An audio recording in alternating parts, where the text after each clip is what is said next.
सभी को राधे राधे। जय श्री महाकाल। आपका बहुत बहुत बिल्कुल स्वागत है इस महाकाल। परिवार में। ये हमारा स्टार विजन का जो परिवार है, इसमें हर तरह की ना क्लासेस सिखाई जाती है और मैं बहुत बहुत आप सबका स्वागत करती हूँ इस परिवार में। हमारे जो पहले से भी स्टूडेंट जो हैं उनका भी मैं स्वागत करती हूँ, और जो इस परिवार में नए जुड़े हैं उनका मैं तहे दिल से स्वागत करती हूँ। और आज इस बहुत शुभ दिन में सबको नमस्ते नमस्ते। इस इतने अच्छे और शुभ दिन में आज जो नया नेक्स्ट एस्ट्रोलॉजी हमारे परिवार में अब रौनक मिश्रा जी, पंडित जी रौनक मिश्रा जी जुड़े हैं, उनका भी मैं तहे दिल से स्वागत करती हूँ। और मैं आप लोगों का ज्यादा समय ना लेते हुए मैं उन्हें आमंत्रित करती हूँ कि सर आप आइए।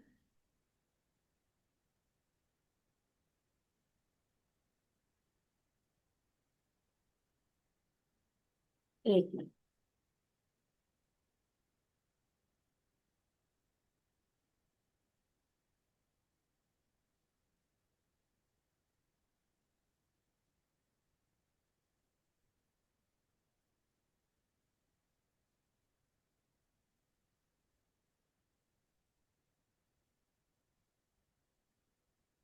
जी सर, सर अनम्यूट लीजिए।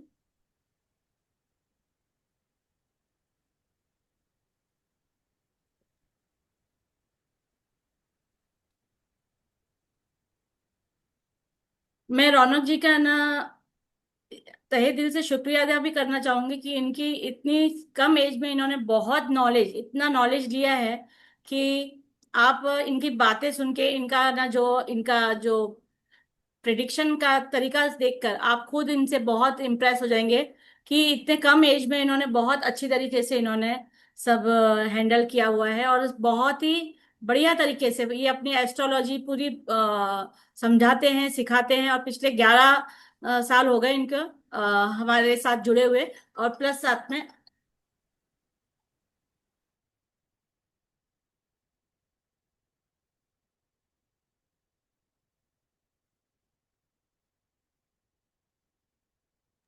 लोग ठीक।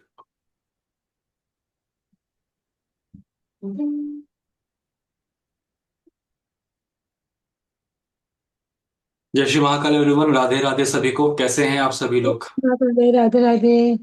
जय श्री राधे राधे, जय हर हर महादेव। कैसे हैं आप सभी? बस मजे में। बढ़िया। राधे राधे सर, आपका बहुत बहुत राधे स्वागत है राधे हमारे राधे परिवार में। राधे। सर आपका थोड़ा सा कैमरा थोड़ा सा नीचे कीजिए सर, जस्ट ओके, एक second, just give me a second. ताकि। Just a second. Okay, it's fine. Yes yes sir, okay. Okay. चलिए, मुझे लगता है यहाँ पर सब काफी अच्छे अच्छे लोग उपस्थित हैं और सभी को थोड़ी बहुत एस्ट्रोलॉजी की नॉलेज है। मैं बट सर इस आपको एक स्पॉटलाइट पे लिया। Okay sir. जी सर। आई सर थिंक थोड़ा यहाँ इनको पर। ज्ञान, हाँ, अपना इंट्रोडक्शन भी दीजिए ताकि जी, सबको समझ में आए कि आप पढ़ा रहे हैं तो कहाँ से आपने एजुकेशन लिया है, सब कुछ उसके बारे में बताइए आप सब। चलिए चलिए स्टार्ट करते हैं। पहले तो मैं अपने बारे में थोड़ा सा दो तीन लाइनें बता देता हूँ, उसके बाद हम आपका भी परिचय प्राप्त कर लेंगे इस प्लेटफॉर्म के माध्यम से।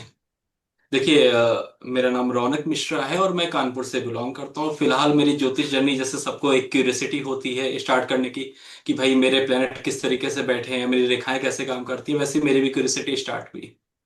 इस जर्नी में चलते चलते धीरे धीरे मुझे मेरे गुरुओं का साथ मिला, श्री सुनील जॉन सर की नॉलेज मिली, उनसे मैंने कुछ बहुत सीखा। राहुल कौशिक जी से नॉलेज मिली, उनसे भी बहुत कुछ सीखा। उन्हीं के साथ रह के कुछ अपने लाइक सूत्रास पे काम किया। मैं इसे रिसर्च तो नहीं कहूंगा क्योंकि कोई भी टॉपिक रिसर्च का होता नहीं है। हमारे जो ऋषि थे, हमारे जो सेज थे, उन्होंने सब कुछ पहले ही लिख रखा है हमारे ग्रंथों के अंदर।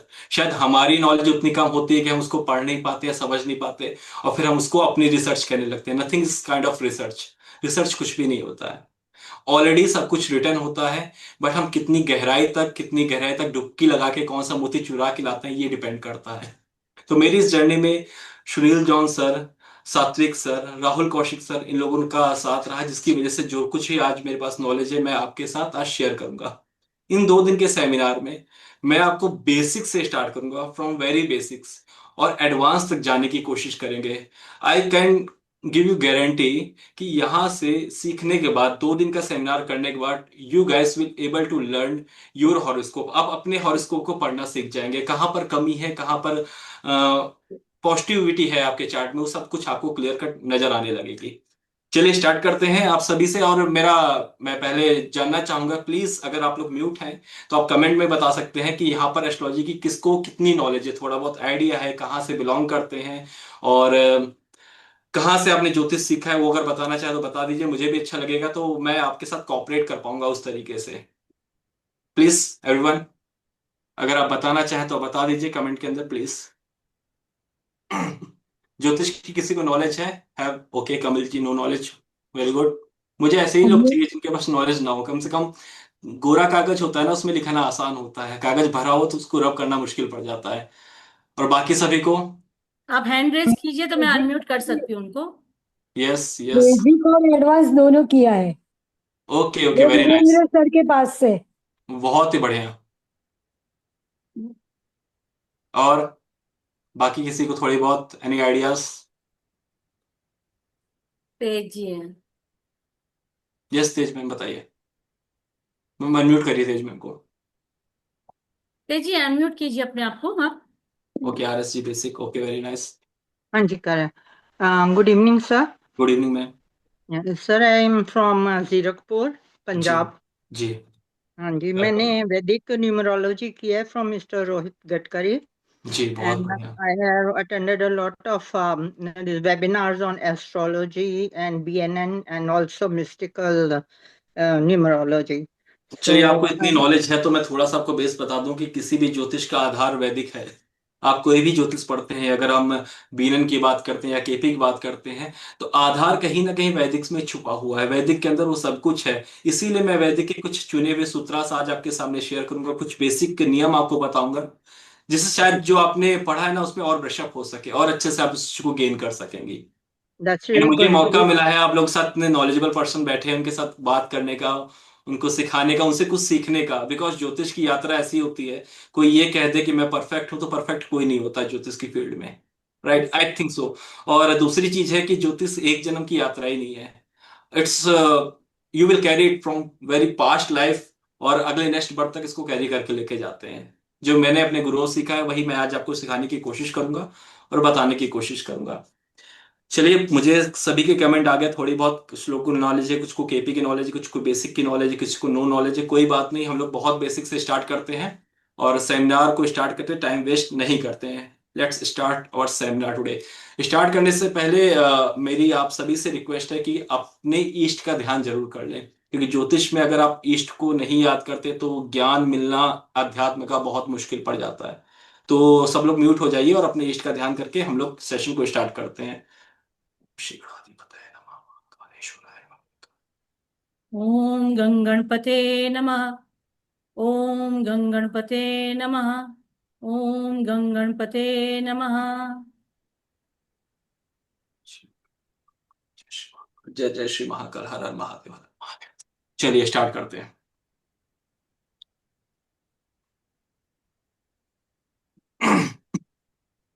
देखिए, सबसे पहले ज्योतिष के अंदर हमारी पत्रिका आती है, जिसे हम लग्न पत्रिका कहते हैं, और जिसे काल पुरुष कुंडली भी कहा जाता है। लाल किताब में उसकी काल पुरुष कुंडली बोला जाता है, और वैदिक के अंदर उसको लग्न पत्रिका बोला जाता है। What is the difference between काल पुरुष एंड लग्न पत्रिका? लग्न पत्रिका और काल पुरुष में क्या डिफरेंस होता है, इसके बारे में हम लोग आज जानते हैं, जानकारी प्राप्त।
सर आपकी आवाज नहीं आ रही है।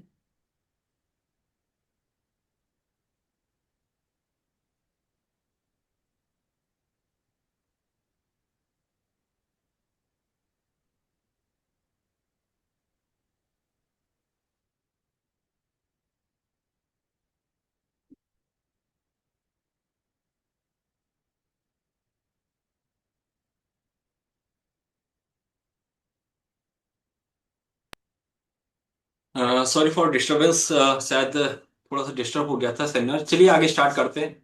तो सबसे पहले हम लोग ये जान लेते हैं कि what is the difference between काल पुरुष कुंडली एंड लग्न कुंडली।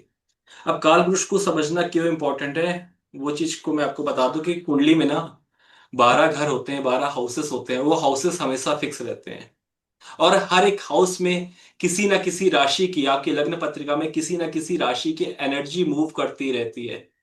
बट रिमेंबर वन थिंग, कि उस राशि के पीछे काल पुरुष की पत्रिका हमेशा काम करती है।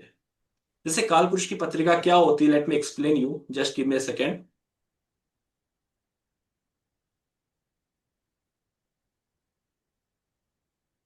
इस प्रकार की हमारी पत्रिका है, और इसी प्रकार की काल पुरुष पत्रिका होती है, जिसमें ये पहला घर ना 1 नंबर ही लिखा होता है। पहला घर नंबर 1 नंबर लिखा है, मतलब पहले घर में 1 नंबर की राशि उपस्थित है। 1 नंबर मतलब मेष राशि, मतलब क्या कि पहले घर के अंदर मंगल की एनर्जी ऑटोमेटिक उपस्थित रहती है। तो आप सिंपल इतना समझिए कि पहला घर हमारे अस्तित्व को दिखाता है।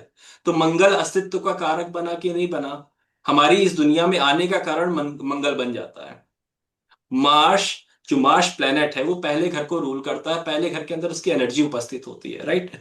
वैसे ही सेकंड हाउस में वृषभ राशि की एनर्जी उपस्थित होती है, थर्ड हाउस में मिथुन राशि की एनर्जी उपस्थित होती है, फोर्थ हाउस में कैंसर की, फिफ्थ हाउस में लियो की, सिक्स्थ हाउस में वर्गो, सेवंथ हाउस में लिब्रा, एट्थ हाउस में स्कॉर्पियो, नाइन्थ हाउस में सैजी, tenth house Capricorn, eleventh house Aquarius, twelfth house spices.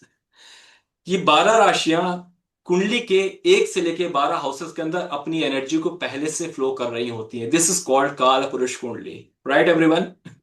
अब क्या होता है कि जब हम अपनी पत्रिका बनाते हैं, तो ये हाउस तो फिक्स रहता है। जैसे पहला घर है, it will always be fix, ये हमेशा फिक्स रहेगा।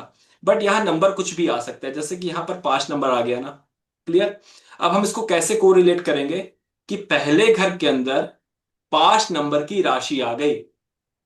पहला घर आपकी पर्सनैलिटी को बताता है, और 5 नंबर मतलब सिंह राशि। अब आपकी पर्सनैलिटी में सूर्य का इन्फ्लुएंस आ गया, क्योंकि 5 नंबर मतलब सिंह मतलब सूर्य है।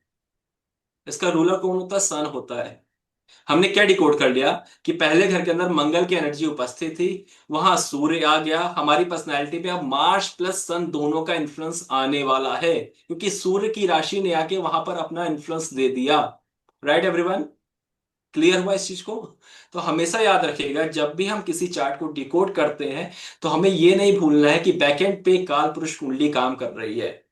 काल पुरुष कुंडली काम कर रही है, मतलब पहले घर के अंदर सूर्य की, मतलब मार्स की राशि उपस्थित है, और पहले घर में सूर्य उच्च का हो जाता है, मेष राशि में सूर्य उच्च का हो जाता है।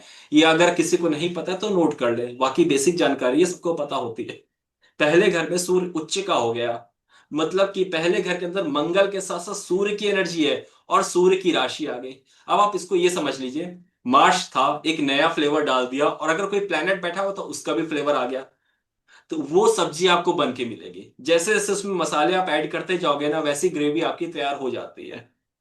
राशियां इस तरीके से रोल प्ले करती है, हाउसेस इस तरीके से रोल प्ले करते हैं। अब हम सीखते हैं कि इन राशियों से, इन हाउसेस से क्या देखा जाता है। हर एक हाउस के अंदर अपने कुछ कारकत्व होते हैं, अपने कुछ सिग्निफिकेंट होते हैं। पहले हाउस के अंदर आपकी बॉडी, आपकी पर्सनैलिटी, आपके जीवन के उतार चढ़ाव, आपके दुख का कारण भी पहला घर है, नोट इट डाउन। आपकी एज का कारण भी पहला घर है, क्योंकि पहला घर आपकी पूरे ना जो रिमेनिंग 12 हाउसेस है उसको होल्ड करके रखता है। अगर आप ही नहीं है, तो बाकी 11 और 12 हाउसेस का कोई मतलब नहीं है। तो पहला घर is most important. First house कुंडली का इसलिए सबसे ज्यादा इंपॉर्टेंट होता है। पहले घर के अंदर सब कुछ, जैसे हमारा कार्य क्षेत्र क्या हो सकता है, फर्स्ट हाउस से भी देखा जा सकता है, 10वें घर से भी देखा जा सकता है। हमारे जीवन में दुख का कारण कौन बनेगा, पहला घर बताएगा, राइट। हम किससे इन्फ्लुएंस होंगे, हमारी पर्सनालिटी कैसी होगी, पहला घर बताएगा। क्लियर है। अब मेरा इस दुनिया में आने का अस्तित्व आ गया हूं, मैं वापस दुनिया में आ गया हूं, पहला घर एक्टिवेट हो गया है। राइट। अब हम आते हैं सेकेंड हाउस के अंदर।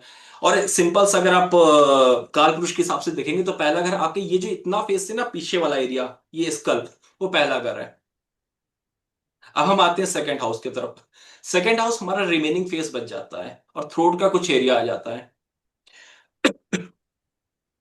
सेकेंड हाउस हमारी फैमिली का है, हमारे एक्यूमुलेटेड मनी का है जो हमने इकट्ठा किया है अभी, या फिर हमारी फैमिली से जो हमको मिला है, वो सेकेंड हाउस है। हमारे संस्कार, बेसिक एजुकेशन क्या होती है? बेसिक एजुकेशन हमारे संस्कार होते हैं ना। तो बेसिक एजुकेशन, हमारे संस्कार सेकेंड हाउस से आते हैं। हम किस कल्चर में जाएंगे, उस कल्चर से हमें क्या गेन मिलेगा, सेकेंड हाउस के अंदर आता है। अगर सेकेंड हाउस की बात करें तो फाइनेंस का हाउस है, बैंकिंग सेक्टर का हाउस है, आपकी गला, आपकी स्पीच का हाउस है, आपके खाने पीने का हाउस है।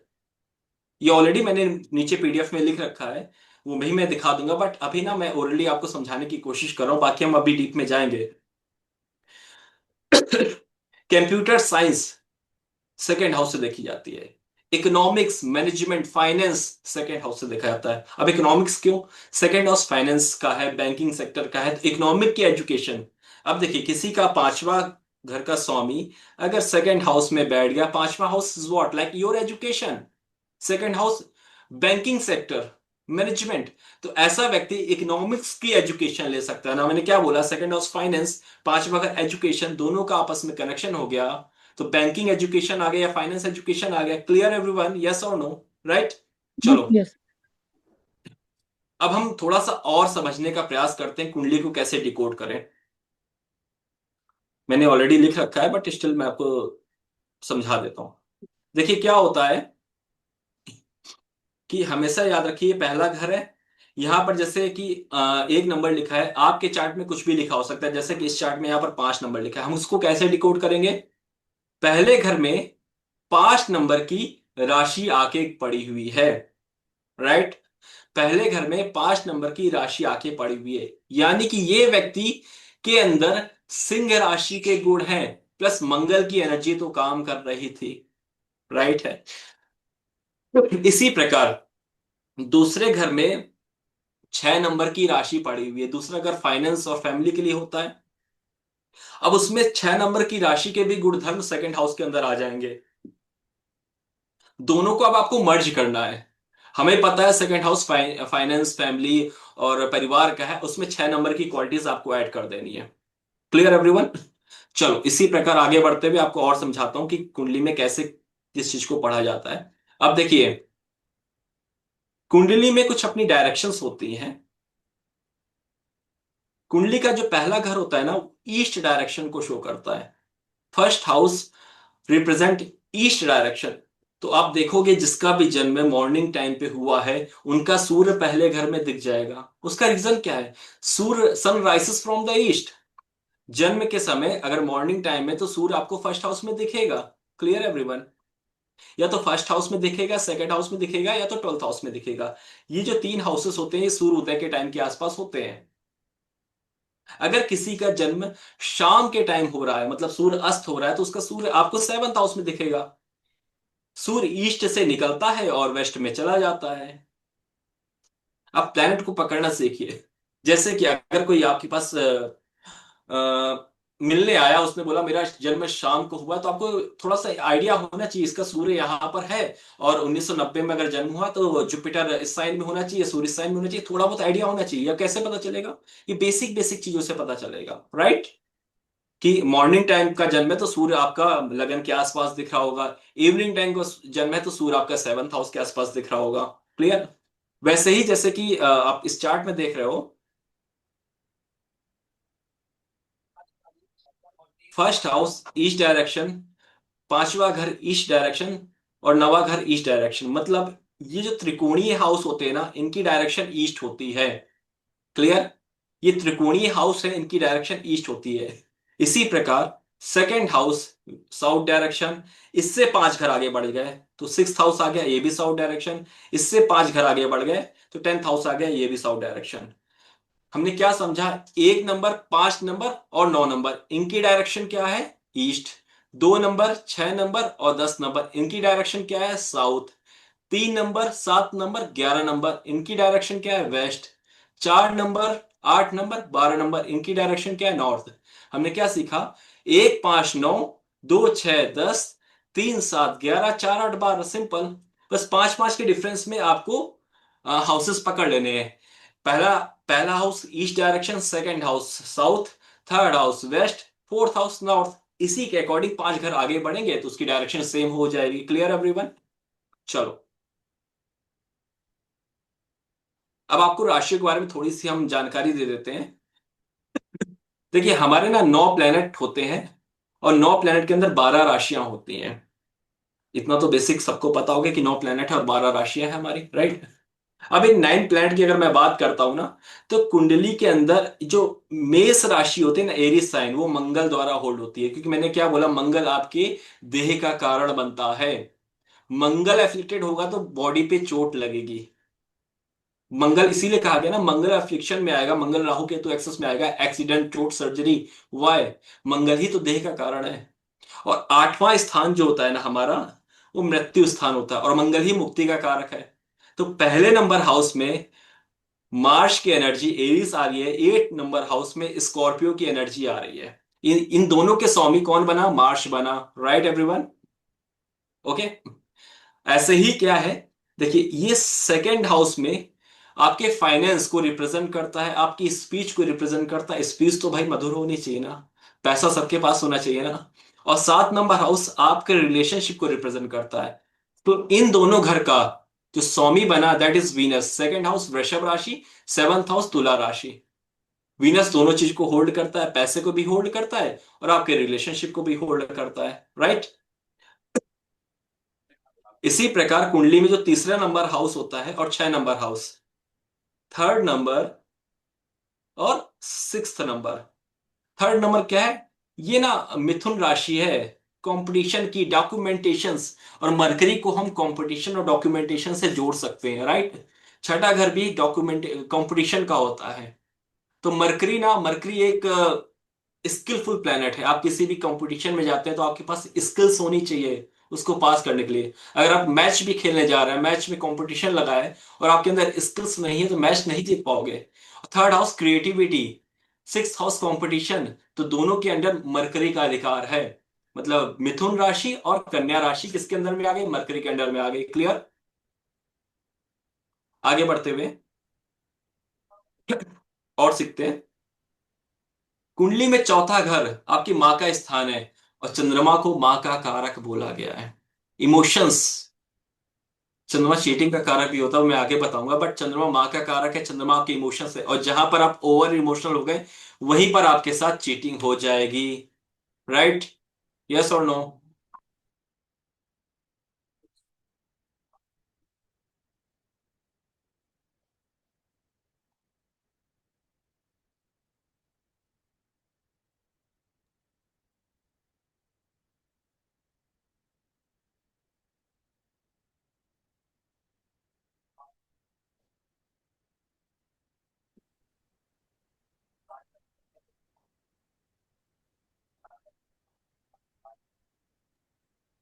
चलिए, यहां तक पहुंच गए। 1 से 4 हाउसेस के बारे में हमने डिस्कशन कर लिया कि पहला हाउस और 8वां हाउस मंगल के अधिकार में है। पहले घर में मेष की एनर्जी आती है, 8वें घर में वृश्चिक की एनर्जी आती है, राइट? दूसरा हाउस और 7वां हाउस वीनस के अधिकार में, दूसरे घर से पैसा, 7वें घर से रिलेशनशिप। तो दूसरे घर में वृषभ राशि, 7वें घर में तुला राशि, ये दोनों वीनस के अंडर में आती हैं। तीसरा हाउस जो स्किल का होता है और छठा हाउस जो कंपटीशन का होता है, इसके अंडर राशि आ गई मरकरी की, मतलब कन्या राशि और मिथुन राशि। Right everyone? चौथा हाउस जो हम पढ़ रहे थे, दैट इज योर इमोशंस। चंद्रमा इमोशंस का कारक है, चंद्रमा आपकी माँ का कारक है और चौथे घर से माँ का स्थान भी देखा जाता है। चौथे घर से आपके इमोशंस भी देखे जाते हैं, प्रॉपर्टी, कंफर्ट्स, चौथा घर, कैश फ्लो, चौथा घर। चंद्रमा इन सब चीजों को रिप्रेजेंट करता है। Clear everyone? आते हैं 5वें घर में। देखिए, चंद्रमा के पास केवल एक राशि है। अभी तक जितना पड़ा, 3 प्लैनेट के पास दो दो राशियां हैं। मंगल के पास 2 राशि है, वीनस के पास 2 राशि है, मरकरी के पास 2 राशि है, चंद्रमा के पास सिर्फ एक राशि है। नौ सूर्य, सूर्य के पास भी सिर्फ एक राशि है। सूर्य आपकी सोल का कारक है। आपका पुत्र जो उत्पन्न होता है ना, वो पांचवें घर से देखा जाता है। आपकी जो सोल होती है वो पांचवें घर से देखी जाती है। और आपने सुना होगा कि हम मर जाते हैं लेकिन हमारी सोल हमारे पाप और पुण्य को लेके कैरी करती है। इसलिए पांचवा घर जो होता है वो पूर्व जन्म के पाप पुण्य का भी होता है। उसका कारक सूर्य बन जाता है। राइट। सेकेंड चीज, पांचवा घर आपके पुत्र स्थान है, और सूर्य को पुत्र का कारक भी बोला गया है वैदिक ज्योतिष में। यस और नो? तो पांचवें घर के अंदर सूर्य की एनर्जी आती है। सिंह राशि सूर्य द्वारा होल्ड होती है। तीसरा और छठे के बारे में हम लोग डिस्कशन कर चुके हैं, सातवें के बारे में डिस्कशन कर चुके हैं, आठवें के बारे में डिस्कशन कर चुके हैं। अब हम आते हैं 9 नंबर। 9 नंबर धर्म की राशि है, और इसका जो दूसरा साइन पड़ता है मीन राशि। देखिए 9 नंबर मतलब एक जो आप धर्म करते हो ना, मूर्ति पूजा वाला धर्म, किसी एक रिलीजन को मानने वाला धर्म, कट्टरपंथी वाला धर्म, it's seen from the 9th house. ठीक है। और धर्म के लिए जो रिस्पॉन्सिबल प्लेनेट होता है that is Jupiter. Clear everyone? तो धनु राशि 9 नंबर 9th हाउस में आती है, उसके लिए जुपिटर रिस्पॉन्सिबल है, मतलब जुपिटर धनु राशि को होल्ड करेगा। राइट। अब आते हैं 12वीं राशि। 12वीं राशि, 12वीं राशि क्या रिप्रेजेंट करती है? 12वीं राशि रिप्रेजेंट करती है योर मुक्ति। और मुक्ति आपको तभी मिलेगी जब आध्यात्म में आप पूरी तरीके से लीन हो जाएंगे, जब आप निराकार ब्रह्म की उपासना करेंगे। That's in from the Pisces sign, निराकार ब्रह्म। Clear everyone? क्या किसी को कुछ डिफरेंस है? क्वेश्चन पूछना है इस अभी तक जितना भी सर ने पढ़ाया है आपको, कुछ अगर किसी को कुछ क्वेश्चन इस बारे में पूछना है तो आप बेझिझक पूछ सकते हैं। हैंड रेज कीजिए अपना, मैं अनम्यूट करती हूँ उनको फिर। अगर किसी का कोई डाउट हो, हाँ, डाउट हो तो। डेफिनेटली वो पूछ लीजिए। बाकी अ, मैं उम्मीद करूंगा कि आराम से चलो और सब चीजें आपको बहुत इजीली समझ में आ जाएंगी। जी राइट। सर, जी सर, कंटिन्यू आई कीजिए। थिंक मेरी स्पीड बढ़ गई थी, मुझे ऐसा लगा बीच में, क्योंकि मुझे लगा कि मैं लिमिटेड टाइम में ज्यादा दे दूं इसलिए स्पीड बढ़ गई थी। बट मैं कोशिश करूंगा कि सब कुछ देख के जाऊं और आराम से पढ़ा के जाऊं। हाँ देखिए जी सर, जी सर। 12वां राशि जो होती है ना, वो मुक्ति की राशि है, निराकार ब्रह्म की राशि है, क्षीर सागर होता है। अब जब हम कट्टरपंथी को छोड़ के ना बिल्कुल आध्यात्म में की चरम सीमा पे चले जाते हैं, तब मीन राशि एक्टिवेट होती है। वो भी गुरु की राशि है, वो भी ज्ञान और विजडम की राशि है। 9वां हाउस भी गुरु का है, वो भी ज्ञान विजडम को रिप्रेजेंट करता है। तो धनु राशि और मीन राशि पे अधिकार किसका है? गुरु का है। अब आते हैं हम लोग कर्क और मकर के ऊपर। अब देखिए कर्क और मकर क्या है। कर्क राशि कर्म स्थान की राशि है। कर्क जो 10वां घर होता है ना, कुंडली का सबसे हाईएस्ट पीक होता है। 10वें घर को पहाड़ भी बोला गया है। राइट। 10वां घर दलदल वाला स्थान है। कर्म में जब हम फंस जाते हैं उससे हमको निकलने में बहुत टाइम लगता है। तो कैप्रिकॉन साइन दलदली एरिया, मार्शियन एरिया, राइट, पहाड़ी एरिया, वहां पर चढ़ने में, कर्म के क्षेत्र में उन्नति प्राप्त करते हैं ना, धीरे धीरे इंसान ऊपर चढ़ता है। और जिसके अंदर स्पिरिट होगी, जिसका 10वां घर मजबूत होगा, वो ऊंचाइयां प्राप्त करता है। 10वां घर कर्म स्थान है। राइट। और 10वें घर से होने वाला गेन, अगर आप कर्म करोगे तो शनिदेव आपको गेन भी देंगे। क्लियर? इसलिए 11वां हाउस गेन्स का स्थान है। 10वें घर में मकर राशि आती है, और 11वें हाउस में हमारी एक्वेरियस आती है, मतलब कुंभ राशि। और 11वें हाउस से ना डिजायर्स भी देखी जाती है। डिजायर्स कब पूरी होंगी? जब आपका कर्म एक्टिवेट होगा। तो कर्म और डिजायर एक साथ कनेक्टेड है। राइट। आपके एफर्ट्स लगेंगे, आपका कर्म एक्टिवेट होगा। तो ये बेसिक चीजें मैंने राशियों के बारे में अभी आपको बता दिया है। अगर कोई डाउट हो तो आप पूछ लीजिए। और राशियों के बारे में थोड़ा बहुत और एक्सप्लेन करूंगा ब्लैंक चार्ट के हिसाब से, बट अभी आपको केवल इतना पता होना चाहिए कि किस प्लेनेट की कौन सी राशि होती है। इसमें कोई डाउट है? Anybody have any doubt? वो पूछ सकते हैं प्लीज, हैंड रेस करके।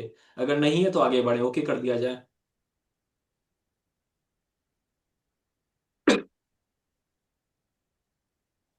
ओके, डॉक्टर सुजीत जी बोल रहे हैं ओके। ओके। चलिए अब कंटिन्यू हम कीजिए। थोड़ा सा ना राशियों के गुणधर्म के बारे में भी जान लेते हैं कि राशियां किस प्रकार एक्ट करती हैं। देखो जो एरिस राशि होती है ना, वो मार्स की राशि होती है, मतलब क्विक एक्शन वाली है। मंगल एक एक्शन वाला प्लेनेट है।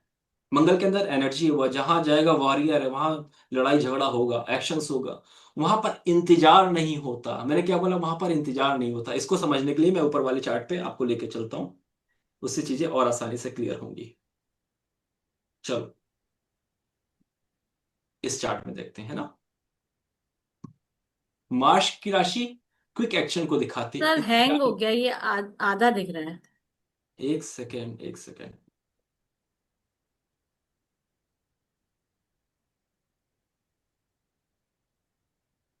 Clear?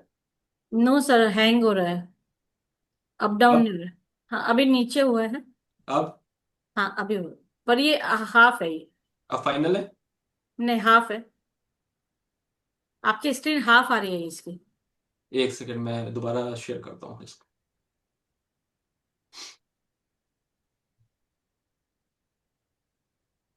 It's clear right now? No sharing, no sir. Okay, एक second, just give me six second. And eight house and half half cutting में, 6 and 8 हाउस। अब हाँ हाँ ठीक, ओके सर। ओके चलिए। देखिए, मैंने क्या बोला, इस चार्ट में मैं आपको क्यों लेके आने वाला हूँ। मैं आपको राशियों से और प्रोडक्शन करने की आप टेक्निक सिखाने वाला हूँ, इसको ध्यान से सुनिएगा। मैंने क्या बोला, मार्स की जो एरिस राशि है ना, वो कबीलों की राशि होती है, याद कर लीजिएगा, कबीलों की राशि। और कबीले जो होते थे कभी एक जगह टिकते नहीं थे, क्विक डिसीजन लेके अपना स्थान परिवर्तित कर देते थे। जहां पर उनको लाभ मिलता था ना, वहां पर वो टिक जाते थे खाने पीने के लिए। अगर मैं बोलूं, अगर मैं कहूं कि मंगल की एरिस राशि आपके चार्ट में जहां पर भी पड़ेगी, वहां पर आप जल्दबाजी में डिसीजन लोगे तो कोई गलत तो नहीं है ना। एरिस साइन के अंदर किसकी एनर्जी होती है? एरिस साइन के अंदर क्विक बाजी की एनर्जी होती है ना, तुरंत डिसीजन लेने की एनर्जी होती है। Aries sign is the sign of fight, dispute, लड़ाई झगड़ा, या फिर कॉन्फ्लिक्ट, या मैनेजमेंट। एरिस मैनेजमेंट का भी साइन है। ऐसे लोग ना बहुत ज्यादा मैनेजमेंट को फॉलो करते हैं और बहुत एक्टिवली काम को करते हैं। Clear everyone? जैसे कि अगर मैं बोलता हूं कि ये सिंह लगन की पत्रिका है। देखिए, केवल राशियां मैं बता रहा हूं, इसके बाद प्लेनेट अपना अलग रोल प्ले करते हैं, तो उसको आप भूलिएगा मत। एरिस साइन 9th हाउस में पड़ी है। तो मैं क्या कह सकता हूं, ये व्यक्ति ना गुरुओं को पाने के लिए बार बार डिसीजन चेंज करेगा। कभी किसी गुरु के पास भागेगा, 9th हाउस क्या था? धर्म स्थान। कभी किसी धर्म में भागेगा, कभी किसी गुरु के पास भागेगा, क्योंकि एरिस का वो नेचर है। समझे बात को? एरिस का वो नेचर है, मतलब जल्दी जल्दी डिसीजन चेंज करना। Right everyone? सेकेंड हाउस जो वृषभ राशि है, उसका नेचर क्या है? रिसोर्सेस बना के रखना, फैमिली को लेके चलना। तो अगर इस चार्ट में 10 नंबर हाउस में 2 नंबर लिखा है, मैं क्या कह सकता हूं? कार्य क्षेत्र के अंदर ये व्यक्ति फैमिली के इन्वॉल्वमेंट को लेकर आएगा। फैमिली इसके ऊपर डोमिनेट करेगी इसके कार्य क्षेत्र में, क्योंकि 2 नंबर कहाँ आ गया? 10वें घर पे। या फिर मैं ये कह सकता हूं कि कर्म स्थान के अंदर वृषभ राशि आई है। वृषभ राशि इंडिकेट फाइनेंस। ऐसा व्यक्ति फाइनेंस की फील्ड में करियर को बना सकता है। अब आपको ना हाउसेस और राशियों को मर्ज करना है। Clear everyone? ये 3 नंबर राशि जैसे यहां पर आई है, गेंस, तो 11th हाउस सोशल सर्कल का होता है, वहां पर 3 नंबर राशि पहुंच गए। अब मैं क्या बोलूंगा, ऐसा व्यक्ति सोशल सर्कल में ड्युअलिटी के नेचर को लेके आएगा, क्योंकि मरकरी ना ड्यूअल है, कभी अच्छा कभी बच्चा, उसके अंदर चंचलता रहती है। राइट? तो इसके जो फ्रेंड सर्किल होगा, कभी ये बहुत अच्छा बिहेव करेगा, कभी अपने फ्रेंड सर्कल से कट हो जाएगा, कभी यस कभी नो, कभी यस कभी नो। ऐसा सिचुएशन रहने वाला है इसके 11th हाउस के अंदर। 11th हाउस गेंस का भी है। क्लियर सभी को? इसी प्रकार 4 नंबर। अब देखिए, 4 नंबर का साइन 12वें स्थान पे पड़ा हुआ है सिंह राशि में। 4 नंबर हमारे इमोशंस को बताता है ना, तो मैं क्या कह सकता हूं कि ये व्यक्ति, 12वां स्थान घर से दूर यात्राओं का भी होता है। ये व्यक्ति जब अध्यात्म की तरफ जाएगा या अध्यात्म की यात्रा करेगा या फिर नेचर से जुड़ेगा, 12वां स्थान नेचर, 12वां हाउस नेचर का भी होता है, तो इस व्यक्ति के मन को बहुत शांति मिलेगी। इस तरीके से चीज समझ में आ रही है? राशियों को हम प्लेनेट हाउसेस में कैसे बैठाएंगे? जो भी राशि का गुणधर्म है और जो भी हाउसेस का गुणधर्म है, उनको मर्ज कर दो, आपको आंसर मिल जाएगा। अभी मैं ब्लैंक चार्ट प्रोडक्शन करना सिखा रहा हूं, किस प्रकार ब्लैंक चार्ट प्रोडक्शन किया जाता है। थोड़ा बेसिक बता रहा हूं, इसमें बहुत सी टेक्निक्स होती हैं। अब देखिए, जैसे कि ये 6 नंबर है, अगर ये 5 नंबर ये राशि होती है, सिंह क्रिएटिविटी की राशि है। लगन पे आ गई तो मैं क्या बोलूंगा भाई, ये व्यक्ति बाई बर्थ क्रिएटिव है, क्योंकि सिंह राशि का क्वालिटी है क्रिएटिविटी ना। सिंह राशि का क्वालिटी है क्रिएटिविटी, बोल सकते हैं स्पोर्ट्स एक्टिविटीज में माहिर होगा, राइट, कंपटीशन को ब्रेक करना जानता होगा। सिंह राशि, छठा छठा भाव क्या होता है, कंपटीशन, उसका लॉस कौन करता है, पांचवा हाउस, ये मैं आपको सिखाऊंगा कैसे लॉस करता है। तो कंपटीशन को ब्रेक करना और पदवी पाना, fifth house is house of पदवी, फेम। और ये अगर लगन पे चला जाएगा तो इसके नेचर में क्या रहेगा, मुझे अपनी लाइफ में ना पदवी चाहिए, मुझे अपनी लाइफ में स्टेटस चाहिए, क्योंकि लगन आपकी पर्सनैलिटी है, राइट। 6 नंबर राशि ड्युअलिटी को रिप्रेजेंट करती है और डिस्प्यूट को रिप्रेजेंट करती है। ये कहाँ चली गई भाई, सेकेंड हाउस में। सेकेंड हाउस क्या है, फैमिली, फाइनेंस। तो सिंह लगन वाले लोग अपने परिवार के साथ थोड़ा बहुत डिस्प्यूटेड एनर्जी में रह सकते हैं, फाइनेंस में लेकिन उनके साथ कुछ डिस्प्यूट हो सकता है। 6 नंबर की राशि रोग को भी रिप्रेजेंट करती है, मतलब सिक्स हाउस रोग के लिए रिस्पॉन्सिबल होता है। तो और सेकेंड हाउस थ्रोट के लिए रिस्पॉन्सिबल होता है। तो इसके चेहरे में या फिर इसके थ्रोट में कोई ना कोई रोग आ सकता है, क्योंकि 6 नंबर की राशि दूसरे घर में बैठी है, दूसरा घर रोग है, आपका थ्रोट है, बीमारी कहाँ लगेगी, थ्रोट के अंदर लगेगी। इस तरीके से आप इसको डिकोड कर सकते हैं। For example Scorpio sign, Scorpio sign होता है प्रॉब्लम्स का, मृत्यु स्थान का, और सिंह लगन के लिए स्कॉर्पियो साइन आ गया फोर्थ हाउस में, राइट। अब हम क्या बोलेंगे, फोर्थ हाउस माँ का स्थान होता है, माता की हेल्थ में इश्यूज रहेंगे सिंह लगन वालों को, बाकी प्लेनेट बताएगा प्लेनेट कहाँ बैठे हुए, जनरल प्रोडक्शन। इसके इमोशंस में ना डार्कनेस रहने वाला है, एट्थ हाउस में डार्कनेस होती है, स्कॉर्पियो एनर्जी डार्क एनर्जी होती है, इसके इमोशन में डार्कनेस रहने वाला है, क्योंकि फोर्थ हाउस इमोशंस का था, राइट एवरीवन। क्लियर है यहां तक जो मैं समझा रहा हूं, थोड़ा समझ में आ रहा है, यस और नो, प्लीज बताइए, चैट में बता दीजिए, फिर आगे कंटिन्यू करते हैं। ओके। ये नंबर की इफेक्ट करवाना। Yes ma'am.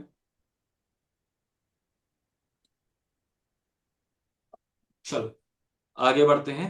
तो बस आपको ना ये करते जाना है कि अपने हाउसेस उठाइए, राशियां उठाइए, दोनों को मर्ज कर दीजिए, प्रिडिक्शन दे दीजिए। अभी मैंने कोई भी प्लेनेट नहीं बैठाला है। अब आपको एक चीज मैं आपको बहुत ही छोटा सा बताता हूं कि जो स्कॉर्पियो साइन होता है ना, स्कॉर्पियो साइन प्रॉब्लम्स का साइन है, 6 8 12 कुंडली के प्रॉब्लम वाले घर होते हैं। अभी मैं एक्सप्लेन करूंगा। तो 6 8 12 आपके लगन पत्रिका के अंदर जहां पर भी उनकी राशियां जाएंगी वहां पर प्रॉब्लम्स आने वाली है, इसको आपको नोट कर लेना है।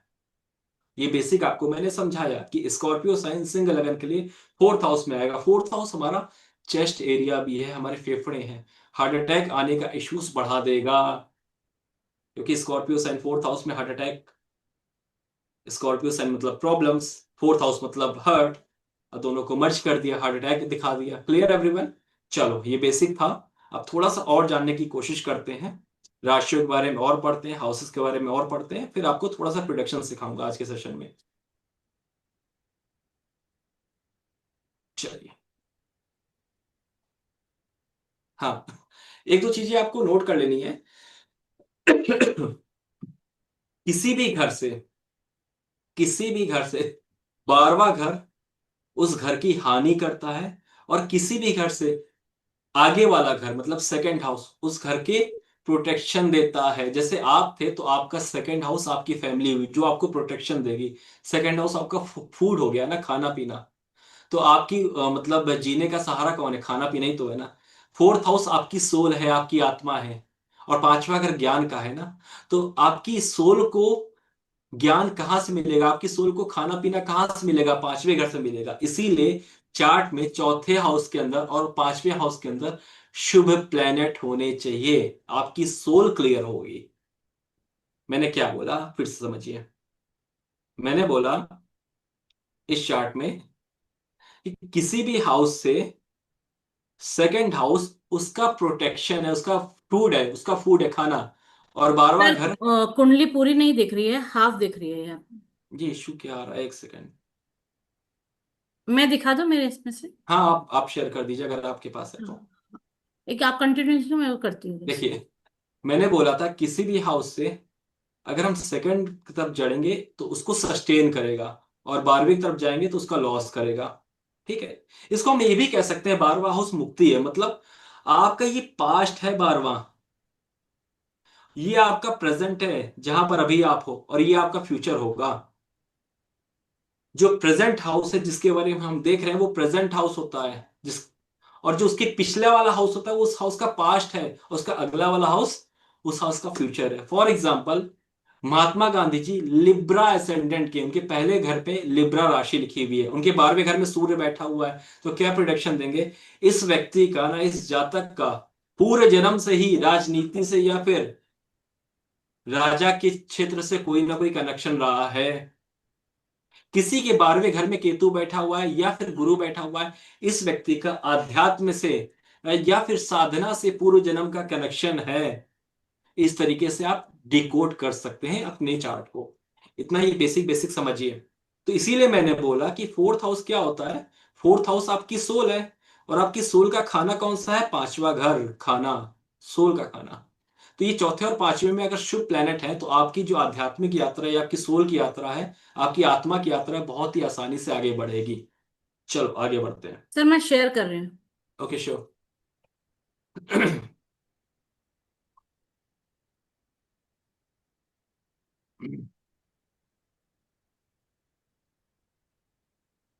सर दिख रहा है? अभी तो मुझे कुछ नहीं दिखा, मैं अपनी स्क्रीन हटा दिया, तो आप शेयर करिए। एक मिनट सॉरी। हाँ जी। इसको आप एक मिनट सर, आप एक मिनट वो हटाइए। मैं अपना म्यूट स्पॉटलाइट लेती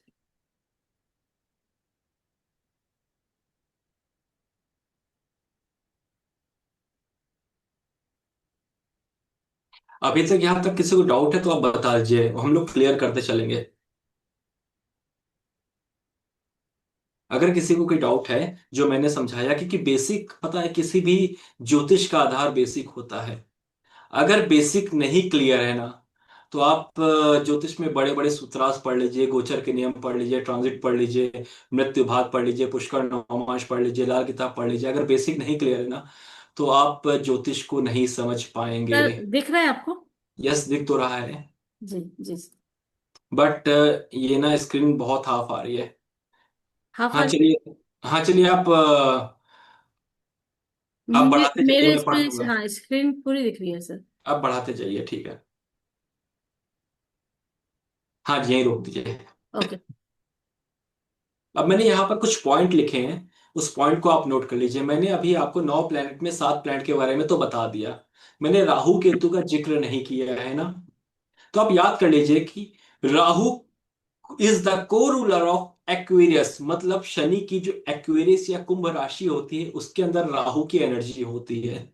बाकी मैंने 7 प्लैनेट के बारे में बता दिया है। एंड केतु इज द को रूलर ऑफ स्कॉर्पियो, जो स्कॉर्प मंगल की 8th हाउस की एनर्जी होती है उसके अंदर केतु की एनर्जी होती है। और मैंने आपको यह भी बताया कि किसी भी हाउस से 12वां घर उस हाउस की लॉसेस है या उस हाउस की मुक्ति है। जैसे कि अगर तीसरा घर एक्टिवेट है, चौथा घर हमारा होमलैंड है, हमारा मन है, तीसरा घर एक्टिवेट हो गया, मतलब हमें होमलैंड छोड़ना पड़ जाएगा, ट्रेवल करना पड़ जाएगा। राइट एवरीवन, समझ में आया? अगर पांचवा घर एक्टिवेट हो गया, what what does it mean कि भैया हमारे परिवार में बच्चा आने वाला है, बेबी आने वाला है, मतलब हमारी परिवार की वृद्धि हो जाएगी, हमें खुशियां मिलेंगी, हमारा 4th हाउस एक्टिवेट को प्रोटेक्शन मिल जाएगा। राइट। तो बस इतना याद रखिए, किसी भी घर से 12वां घर उस हाउस की हानि करता है, दूसरा घर उस हाउस को पकड़ के रखता है, मजबूती देता है। और एक चीज, और एक छोटा सा नियम याद रखिएगा, अगर चौथा हाउस है एक्टिवेट चल रहा है, तो ये क्या बता रहा है कि भाई वो आपके इमोशंस हैं। तो किसी भी घर से चौथा घर उस हाउस के लिए इमोशंस का काम करेगा। मैं आपको समझाता हूं, एक सेकंड दीजिए मैम। मेरे पास ना यहाँ पर अगर आप शेयर करोगे तो मेरे पास ऑप्शंस नहीं आता है, मतलब लिखने का चार्ट में। हाँ जी, बोलिए क्या करना है सर? अगर आप शेयर करोगे ना, तो हम्म। मेरे पास ऑप्शन नहीं आता चार्ट को लिखने के लिए। अच्छा अच्छा, ओके, तो मैं आप हटा देती मेरी स्क्रीन शेयर हो गई है, शायद दिखाई दे रही है। हूँ। Yes sir. आप अपनी स्क्रीन बंद कर दीजिए। हाँ, कर दीजिए सर। ठीक है, चलिए आगे बढ़ते हैं। अब हम आगे हाउसेस के बारे में जानते हैं कि हाउसेस के क्या क्या कारकत्व होते हैं, और किस हाउस में किस चीज की एनर्जी होती है। सर ये हाफ दिख रहा है। अभी मैं क्लियर सही सही कर रहा हूँ।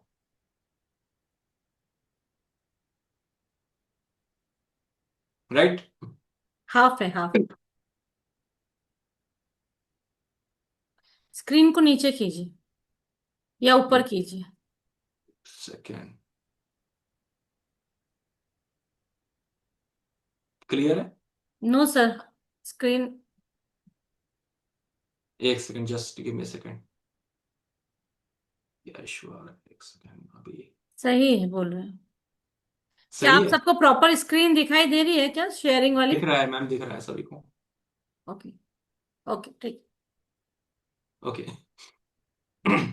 और राहु केतु के बारे में आप एक पॉइंट अभी नोट कर लीजिए, क्योंकि ये बहुत इंपॉर्टेंट पॉइंट है कि जहां पर भी राहु केतु बैठेगा, वो आपके पास्ट लाइफ या पेंडिंग कर्मा के लिए रिस्पॉन्सिबल होता है। इस जन्म पे जहां पर भी राहु बैठा हुआ है, आपका फोकस मैक्सिमम उसी हाउस के ऊपर रहेगा, और उस हाउस के अंदर जो भी राशि बैठी हुई है, उस राशि के कारकत्व के ऊपर रहेगा। For example, Rahu Capricorn sign में बैठा हुआ है। Capricorn sign is sign of status, आपका कर्मा।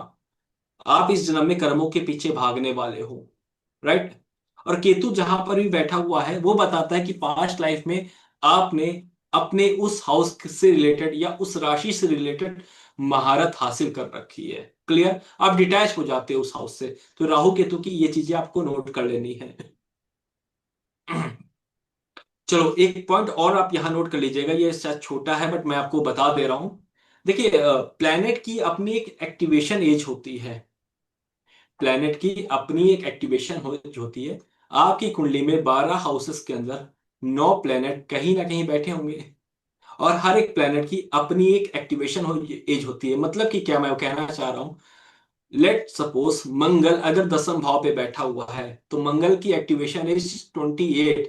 मतलब 10वें भाव में 28 साल की उम्र में आपका कैरियर रिलेटेड इवेंट ट्रिगर होगा। सिंपल से इतना फंडा मैं बताना चाह रहा हूं, बस इस तरीके से याद रखिए। जुपिटर 16 साल की एज में ट्रिगर होगा। तो जुपिटर इज ए कारक ऑफ अध्यात्म है, जुपिटर इज ए कारक ऑफ नॉलेज। और जुपिटर जहां पर भी बैठा हुआ है, 16वें साल उस हाउस से रिलेटेड एक्टिविटीज आपकी लाइफ में ट्रिगर होने वाली है। Clear everyone? यस और नो? ठीक है।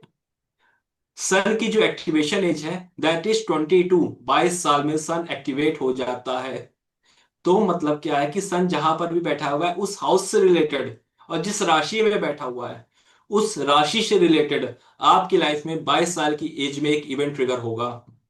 वीनस 24, मून 24, वीनस 25, ठीक है। मरकरी 32, शनि 36, राहु 42 और केतु 48। ये आपने नियम पढ़ लिए कि मैंने समझाया, बेसिक में ये समझ लिया कि भैया प्लेनेट जहां पर बैठे हुए हैं उनकी एक अपनी एक्टिवेशन एज होती है, और जिस हाउस में बैठे हुए हैं उस एज में वो हाउस ट्रिगर हो जाएगा। क्लियर है? चलो आगे बढ़ते हैं। अब हम और डीप जाने वाले हैं, बेसिक से थोड़ा सा समझिए। अब हम हाउस और उसके कारकत्व तो पढ़ेंगे कि कौन कौन से हाउस से क्या देखा जाता है। ऑलरेडी मैंने बता दिया है, इसको थोड़ा सा मैं स्पीड में कवर करूंगा। एस पर बीपीएचएस भृगु प्राशर होरा शास्त्र के अंदर फर्स्ट हाउस को तनु बोला गया है। तनु मतलब आपका देह है, ठीक है, आपके देह को रिप्रेजेंट करती है। बृहद पराशर होरा शास्त्र और बृहद जातकम, वही वह मेहर के द्वारा first house is the house of your career, आपके कर्म के लिए रिस्पॉन्सिबल है। बीपीएचएस में फर्स्ट हाउस को बोला गया है, यही आपके दुखों और सुखों का कारण बनता है। बीपीएचएस मतलब बृहद पराशर होरा शास्त्र। देखिए यहां पर लिखा हुआ है आपकी longevity, stamina, health, status. Status पहला अगर आपकी फेस वैल्यू स्टेटस को भी बताता है। और कुछ ग्रंथों में पहले घर को विदेश यात्रा के लिए भी देखा जाता है। वो कैसे देखा जाता है वो मैं आपको बाद में क्लियर कर दूंगा, लेकिन ये पॉइंट ऑफ नोट करते रहिए। आपका करेक्टर, आपकी विचारधारा और आपके बॉडी का कलर, ये सब फर्स्ट हाउस के अंदर आता है। आपकी बॉडी का skulls first house. Now jump into the second house. Second house की तरफ बढ़ते हैं। सेकंड हाउस क्या कहता है?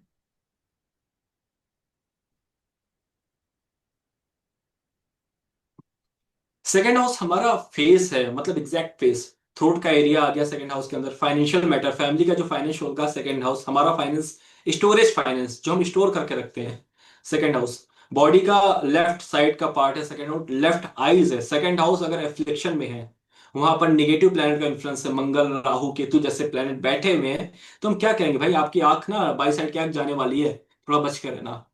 एक्सीडेंट हो सकता है, बाई साइड की आंख चली जाएगी अगर मंगल राहु एक साथ बैठा हुआ है।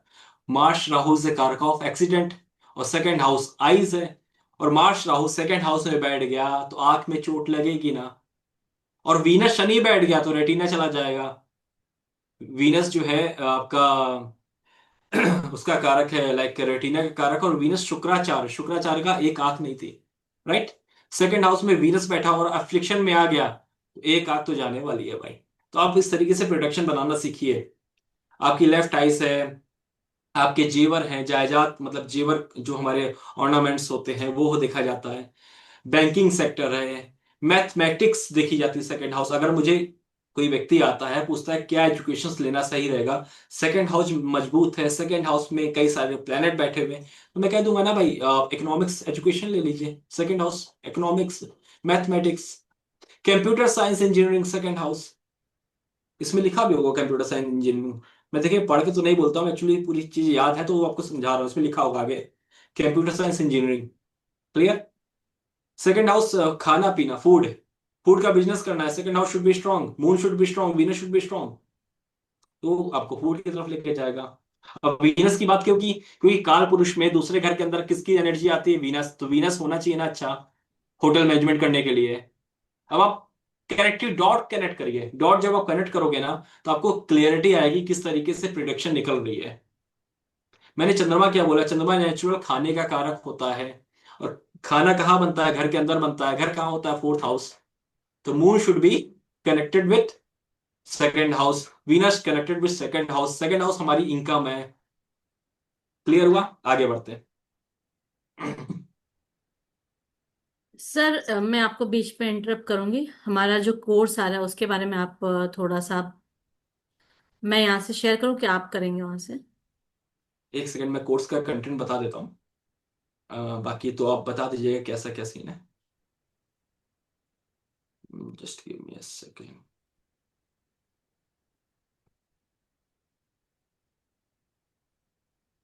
उसके बाद हम लोग कंटिन्यू करेंगे। आज कोई जाएगा नहीं, भले आप ज्वाइन करो या ना करो, पढ़ के ही जाना है भाई।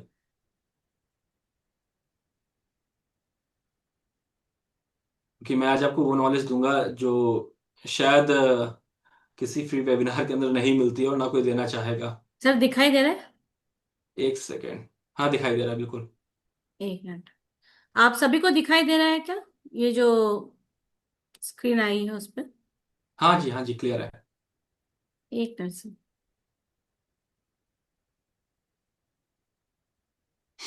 पल्लवी जी आपको स्क्रीन दिखाई दे रही है जिसमें गणेश सभी जी को और? क्लियर है मैम, क्लियर है। क्लियर है, ओके ओके। ठीक है सर, आप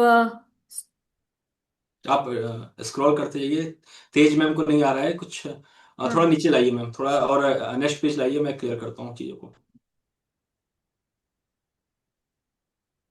एक इसमें से-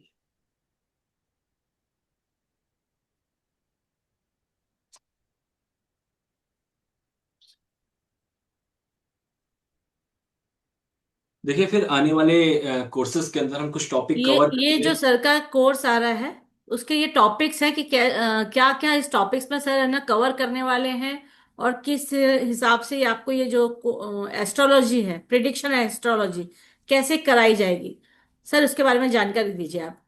जी, पहली बात तो आज मेरे पास टाइम का लिमिटेशन है, तो हो सकता है कि मैं तेजी से बढ़ रहा हूँ, और रीजन बिहाइंड कि मैं चाहता हूँ कि फ्री वेबिनार के अंदर आपको सब कुछ मिल जाए, ठीक है। बट जब हम कोर्स के ऊपर बात करेंगे या क्लासेस के ऊपर बात करेंगे तो हम बहुत आराम आराम से एक एक हाउस के बारे में चर्चा करेंगे। अंडरस्टैंडिंग ऑल 12 हाउसेस, 12 हाउसेस की क्या प्रोडिक्शन होता है, 12 हाउसेस के अंदर क्या क्या चीजें आती हैं उनके बारे में डिस्कशन करेंगे। Production with mother father spouse children, आपकी अपनी पत्रिका से ना कैसे ही हाउस को रोटेट करके, आज मैं थोड़ी टेक्निक दूंगा हाउस को रोटेशन कैसे किया जाता है, हाउस को रोटेट करके प्रोडक्शन कैसे दे सकते हैं, कि सेकंड हाउस से आपके बच्चे का करियर देखा जाता है, ये कैसे निकालेंगे। थर्ड हाउस से हम कैसे बोल देंगे कि सासू माँ का जो हेल्थ है वो खराब होने वाला है, ठीक है। हम कैसे बोल देंगे 12वें घर से आपके जो मदर इन लॉज है उनके नौकर को चोट लगने वाली है। ये प्रिडिक्शन ना किस तरीके से होता है, इसके बारे में हम लोग आने वाले टाइम पे सीखेंगे, बहुत बेसिक से। आगे बढ़ाइए मैम। प्रोफेशन के बारे में सीखेंगे, जो लाइफ के मेजर इवेंट होते हैं, चाइल्ड, केवल और केवल ब्लैंक चार्ट से। अभी हमें प्लेनेट ऐड नहीं करना है, उसके बाद नेक्स्ट स्टेप हमारा रहेगा उसमें प्लेनेट डाल के। प्लेनेट डाल के बाद प्रिडिक्शन कैसे करें, ब्लैंक चार्ट हमने सीख लिया, राशियां सीख ली, हाउसेस सीख लिए, प्लेनेट के बाद प्रिडिक्शन कैसे करें। हम लोग जंप करेंगे योगा, किस तरीके से कुछ योग हैं जो आपकी लाइफ में अगर आते हैं वो शुभ भी हो सकते हैं, अशुभ भी हो सकते हैं। उन योग का फॉर्मेशन कैसे होता है, उन योग को रेमेडीज कैसे बना के दे, आपको याद करने की कोई भी जरूरत नहीं है। Let me tell you one example. Chandra और केतु का कनेक्शन है, बहुत ज्यादा इंसान ओवर थिंकिंग करता है। अब इसकी रेमेडीज आप क्या बनाओगे? केतु इज ए कारक ऑफ अध्यात्म, चंद्रमा वाटर, तो चंद्र केतु मतलब आध्यात्मिक वाटर से आप बात लेना शुरू करो, आपकी रेमेडी है। दिस मीन्स गंगा जल स्नान है चंद्र केतु रेमेडी। तो इसको रेमेडी को कैसे डिजाइन करना है, प्लांट के कॉम्बिनेशन को कैसे ब्रेक करना है, उसके ऊपर बात करेंगे। मैरिज के, second marriage, first marriage, divorce, separation, litigations, और ये किस तरीके से काम करते हैं और इसका क्या रीजन होता है, उनके बारे में हम लोग बात कर लेंगे। आगे बढ़ाइए मैम। चाइल्ड बर्थ कैसे होता है, क्रोनिकल हेल्थ कैसे होती है, एक्सीडेंट कैसे होता है, और उसकी क्या कॉम्बिनेशन है, इसके बारे में डिस्कशन करेंगे। रियल नाड़ी एंड वैदिक टेक्निक। अब देखिए, नाड़ी टेक्निक जो भृगुनंदी नाड़ी की बात नहीं कर रहा हूं मैं, नाड़ी टेक्निक जो केरला में यूज होती है, साउथ इंडिया में यूज होती है, दैट इज देव केरलम और चंद्र कला नाड़ी टेक्निक, उसके बारे में हम लोग डिस्कशन करेंगे। नाड़ी टेक्निक एक ऐसी टेक्निक है ना कि आप डे तक के इवेंट को प्रिडिक्ट कर सकते हो। और स्नैपशॉट प्रोडक्शन टेक्निक आज मैं कुछ आपको सिखाऊंगा, लेकिन बता देता हूं कि जैसे कि एग्जांपल, एस के मेहता जी ने कई सारी ऐसी टेक्निक्स निकाली जो 101% काम करती हैं। जैसे कि शनि अगर मीन राशि, स्कॉर्पियो राशि, कर्क राशि में बैठा हो तो आपकी पत्रिका में मकर राशि जहां पर भी होगी कंप्लीटली डैमेज हो जाएगी। सेकंड, जैसे कि अगर आपके चार्ट में शनि और गुरु एक साथ बैठे हों, एरिस राशि कंप्लीटली डैमेज हो जाएगी। Shani Guru is wonderful combination for career, but Aries राशि जहां पर आएगी उसका, उससे रिलेटेड एक इवेंट आपकी लाइफ में खराब हो जाएगा। तो ऐसी कुछ टेक्निक्स है, उसका क्या रीजन है, किस तरीके से होते हैं, उसके बारे में डिस्कशन करेंगे।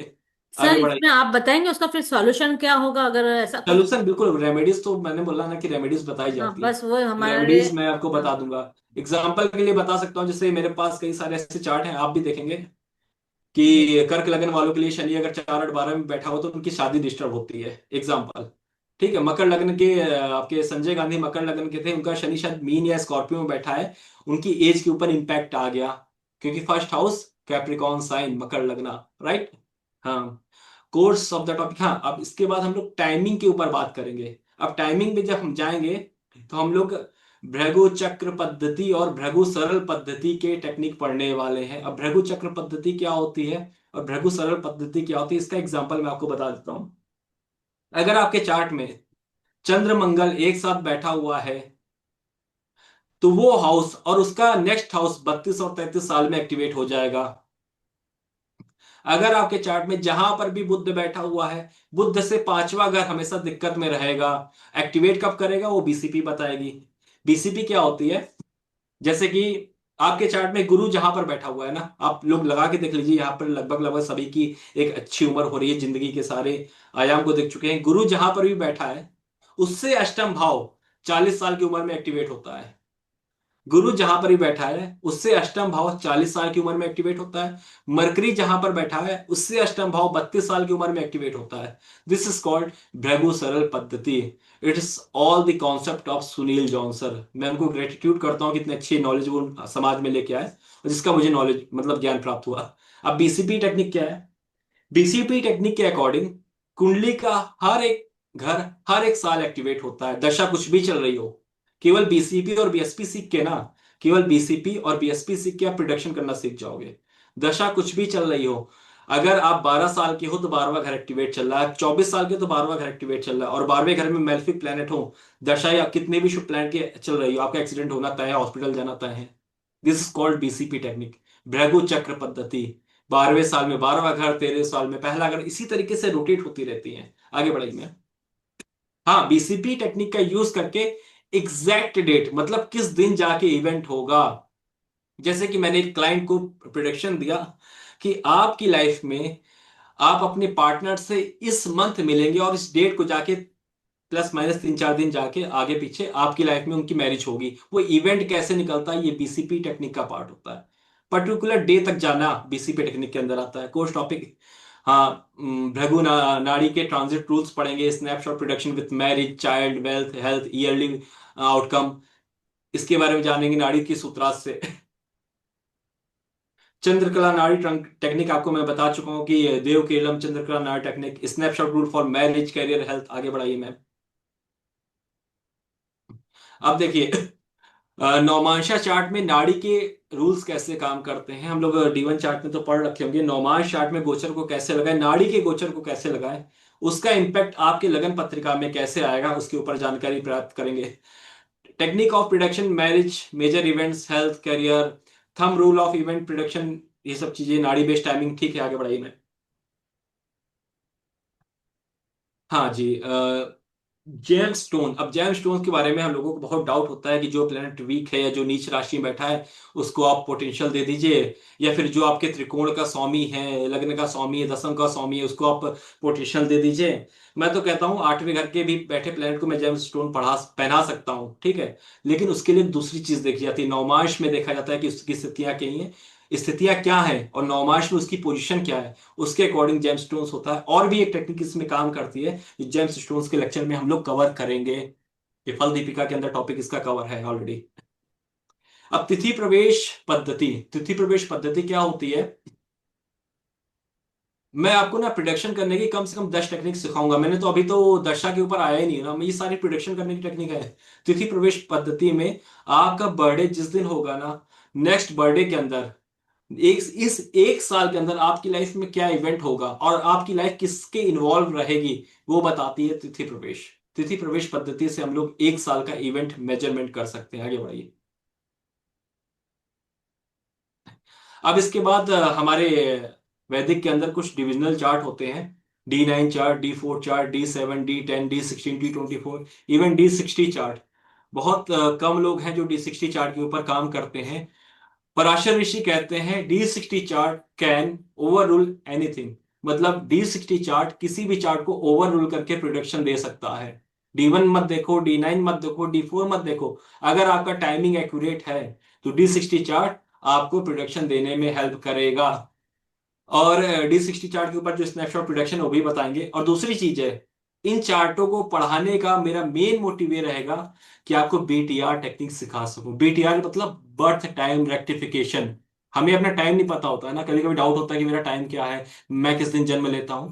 तो उससे आप इस चीज को निकाल पाओगे, किस दिन आपका जन्म हुआ, आपका बर्थ टाइम क्या हो सकता है। Clear everyone? ये हो गया मैम। अब हम आते हैं, ये तो हमने जितना पढ़ा ना सब प्रोडक्शन का पार्ट था। नाउ जंप इनटू द विंशोत्तरी दशा। इवेंट यूजिंग दशा डिविजनल चार्ट। विंशोत्तरी दशा का यूज करके हम इवेंट को कैसे आइडेंटिफाई कर सकते हैं, मोहर लगा सकते हैं, उसका उसका पूरा एक्सप्लेनेशन हम आपको देंगे। इसके साथ साथ काल चक्र दशा के ऊपर भी हम चर्चा करेंगे। काल चक्र दशा जो है ना, this the conversation of Lord Shiva and माँ पार्वती। काल चक्र दशा भगवान शिव की माँ पार्वती को दी गई एक ऐसी चक्र दशा है जिसका यूज करके हम किसी भी इवेंट को डे तक प्रिडिक्ट कर सकते हैं। क्लियर? आगे बढ़िए मैम। बट टाइम रेक्टिफिकेशन मैंने आपको बता दिया कि D9, D10 और D60 का यूज करके हम BTR कैसे करेंगे। क्लियर है? ओके, काल चक्र दशा के बारे में मैंने बता दिया कि काल चक्र दशा डे इवेंट को कैसे प्रिडिक्ट करती है। किस दिन आपकी लाइफ में इवेंट होगा वो काल चक्र दशा बता देती है। एक बार आप विंशोत्तरी में कंफ्यूज हो जाओगे कि भैया महीने भर का टाइम पीरियड आ रहा है, इवेंट कब होगा इस महीने, साल भर का टाइम पीरियड आ रहा है, इवेंट कब होगा। बट KCD मतलब काल चक्र दशा ये बता देगी किस दिन आके आपकी लाइफ में इवेंट होगा, और कब आपकी लाइफ में मेजर इवेंट होंगे और कब माइनर इवेंट होंगे, ये भी बता देगा। कोर्स टॉपिक क्या है? राशि एक्टिवेशन। हाँ, राशि एक्टिवेशन के हिसाब से जैसा मैंने आपको आज थोड़ा सा बताया प्लेनेट एक्टिवेशन, वैसे ही एक टॉपिक होता है राशि एक्टिवेशन। कौन सी राशि किस एज में एक्टिवेट हो रही है। क्लियर? कौन सी राशि किस एज में एक्टिवेट हो रही है, और उस राशि जब एक्टिवेट होगी तो आपके लाइफ में आपको क्या इवेंट होंगे, उसके बारे में मैंने आपको क्लियर कर दिया। आगे बढ़िए। प्लेनेट एक्टिवेशन मैं आपको बता चुका हूं, ये भी हम डिटेल में पढ़ेंगे कोर्सेज के अंदर। कोर्स टॉपिक बाधक बाधकेश, आपको मैं बता दूं, सिंपल जितना शब्द ये सुनने में लग रहा है ना, बाधक बाधकेश, एक्चुअली हमारे जीवन में आने का उद्देश्य ही बाधक बाधकेश है। अगर आप बड़े बड़े सेमिनार देखोगे ना, तो केवल लोग ना सिर्फ एक सेमिनार का बाधक बाधकेश का 5 से 6 घंटे लेते हैं और 8 से 10 हज़ार रुपये चार्ज करते हैं सिर्फ और बाधक बाधकेश। बिकॉज ये हमारे पास्ट लाइफ पेंडिंग कर्मा से जुड़ा होता है, और इस जीवन में जो आपको रोकेगा आगे बढ़ने से, वो केवल और केवल बाधक बाधकेश ही रोकता है। बाधक बाधकेश क्या होता है, पुष्कर नवमास क्या होता है, 64th नवमास, 22 रेश कारणा, ये क्या होते हैं, भृगु बिंदु क्या होता है, बेसिक ऑफ सरल पद्धति या भृगु चक्र पद्धति ये क्या होती है, इसके बारे में हम लोग अपने कोर्स के ऊपर चर्चा करेंगे। बेसिक ऑफ जैमिनी, जैमिनी ज्योतिष से प्रोडक्शन कैसे किया जाए, जैमिनी ज्योतिष किस लिए हेल्प करती है, remedies of making technique, technique कैसे बनाई जा सकती है, प्रश्न कुंडली के बारे में चर्चा करेंगे, प्रश्न कुंडली, बेसिक ऑफ प्रश्न कुंडली की प्रश्न कुंडली क्या है, जब भी कोई व्यक्ति आपके पास आया है वो कुछ बोले ना, फिर भी आप उसके मन की सारी बातें जान लो, ये प्रश्न कुंडली का टॉपिक है। उसके जीवन में क्या चल रहा है, अगर उसकी लायक काम में काम नहीं हो रहा है तो उसकी इस जन्म का कर्म है या पूर्व जन्म का कोई कर्म है जो बचा हुआ है। दिस इज ऑल अबाउट प्रश्न कुंडली। आगे बढ़ाइए मैम। हाँ, मृत्यु भाग्य डिग्री क्या होती है, तिथि प्रवेश, डबल ट्रांजिट थ्योरी, लोहमत संहिता डिग्री मेथड। लोहमत संहिता जो एक ऋषि थे, उन्होंने ना प्लेनेट की डिग्री को आइडेंटिफाई करके कि प्लेनेट किस डिग्री में बैठा हुआ है, उस डिग्री के आसपास लाइफ में कौन सा इवेंट होगा, उसका एक टेक्निक होता है। मैंने मतलब पूरा कोर्स जो डिजाइन है ना, वो थ्योरी पे नहीं है। I will give you just all all all techniques जिससे आप प्रोडक्शन करने में माहिर बन पाओगे और रेमेडीज को डिजाइन कर पाओगे। नेचर ऑफ द कोर्स क्या रहने वाला है, बहुत बेसिक से स्टार्ट होगा, बहुत जीरो से स्टार्ट होगा, स्टेप बाय स्टेप, राशि, प्लेनेट, हाउसेस, देन उसके बाद आगे बढ़ते जाएंगे, आगे बढ़ते जाएंगे, आगे बढ़ते जाएंगे, और जितने भी टॉपिक है ना, उन सब में आपको माहिर करा दूंगा। Clear everyone? और आई कैन गारंटी, अगर आप पूरे कोर्स को पढ़ते हो तो आप ना मंथ तक के इवेंट को आइडेंटिफाई करने में, मंथ तक के इवेंट को ट्रिगर करने के लिए कैपेबल हो जाएंगे। और हाँ, भृगु बिंदु क्या होता है, जैमिनी ज्योतिष क्या होता है, इसकी जानकारी भी मैं आपको जरूर दूंगा अपने वैदिक ज्योतिष के अंदर। और रेमेडीज कैसे डिजाइन की जाए, कैसे सूत्रास को डिकोड किया जाए from the original authentic books, नाड़ी सूत्रास कैसे डिकोड किए जाए, बीपीएचएस की बुक्स कैसे डिकोड की जाए, उसके ऊपर भी जानकारी हम लोग प्राप्त करेंगे। क्लियर है? आगे बढ़ते हैं। मैम कुछ बताना है और? हाँ हाँ जी सर, जी, 1 मिनट। हाँ जी, बता दीजिए।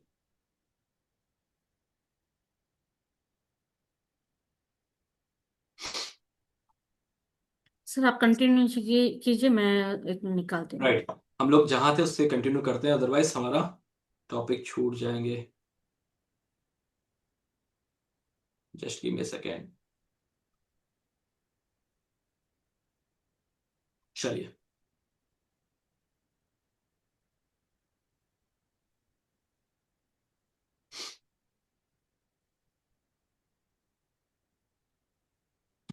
हम लोग सेकंड हाउस के बारे में जानकारी प्राप्त कर लिया था हमने। अब आते हैं, आगे बढ़ते हैं थर्ड हाउस की तरफ। थर्ड हाउस करेज का होता है, जैसा आप सभी को पता है। करेज सबने सुना होगा, भाई बंधु सबने सुना होगा, स्ट्रेंथ सबने सुनी होगी।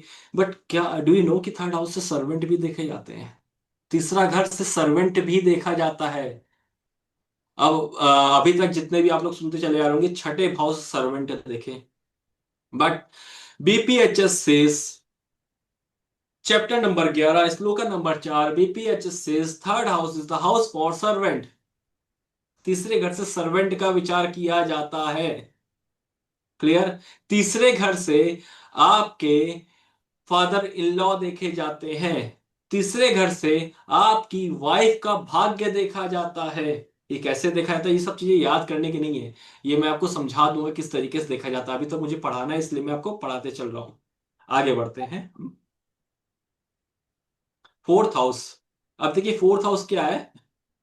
फोर्थ हाउस आपका, third house is house of documentation भी लिख लीजिएगा। छोटी यात्रा, छोटी यात्रा मतलब थर्ड हाउस विदेश यात्रा भी कराता है, लेकिन फॉर शॉर्ट टाइम पीरियड। ऐसा नहीं कि तीसरा घर एक्टिवेट है तो आप शॉर्ट दूरी की यात्रा करेंगे। तीसरा घर एक्टिवेट है तो आप विदेश यात्रा भी कर सकते हो, but for short time period. Fourth house emotions है, आपकी माता का स्थान है, और चंद्रमा की जितनी भी चीजें हैं, आपके फूड है, फोर्थ हाउस से देखा जाता है। आपके इमोशन देखे जाते हैं, आपका happiness, mental peace, luxury, property, vehicles, सब फोर्थ हाउस के अंडर आता है, right everyone. Now come into the fifth house.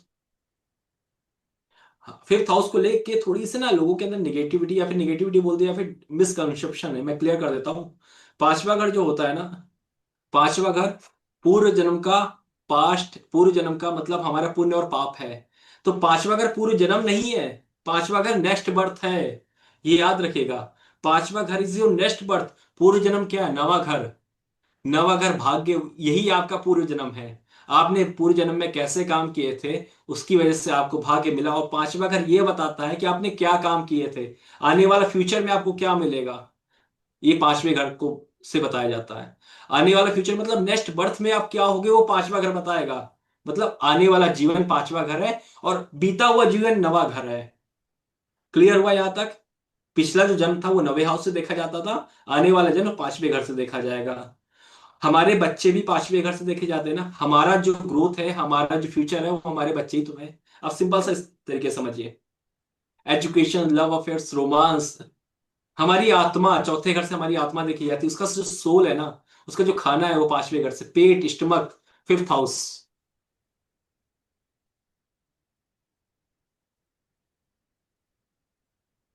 Ma'am ये इनको अनम्यूट करिए, विभा मैम कुछ कहना चाह रही हैं। एक मिनट से करूँ।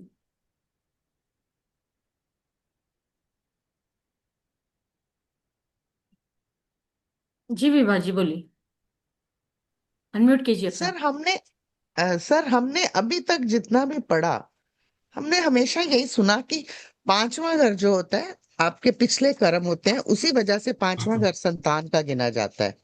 तो मैं आपको बिकॉज वही तो बता रहा हूँ कि नवा घर is your past life Karma, and पांचवा घर आने वाला फ्यूचर है।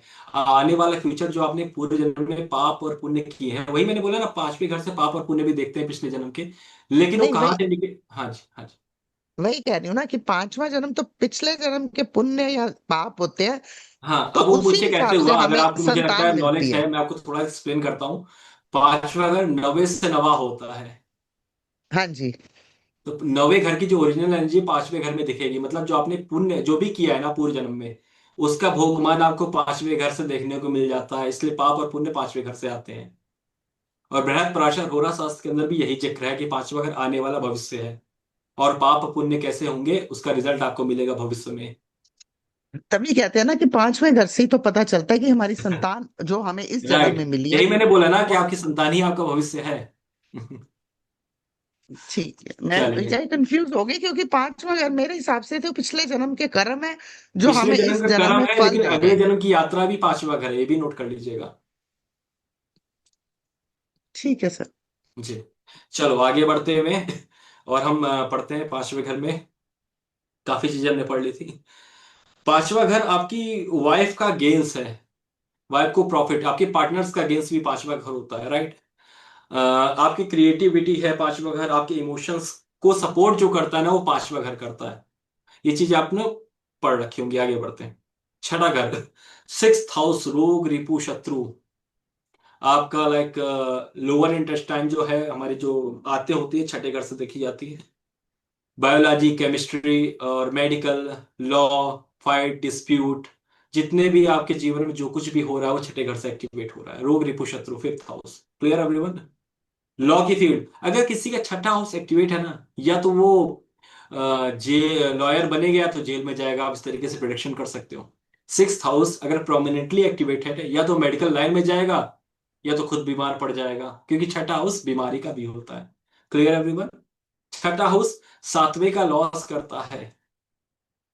और छठा house is the house of relatives. Relatives ही हमारे लिए सबसे ज्यादा हमें प्रॉब्लम क्रिएट करते हैं, तो ये लिख लीजिएगा। बीपीएचएस से sixth house is the house of relatives, right. And fourth house is the house of bandhu. बंधु मतलब जो आपके बहुत क्लोज होते हैं, close friend, seen from the fourth house. चलो आगे बढ़ते हैं।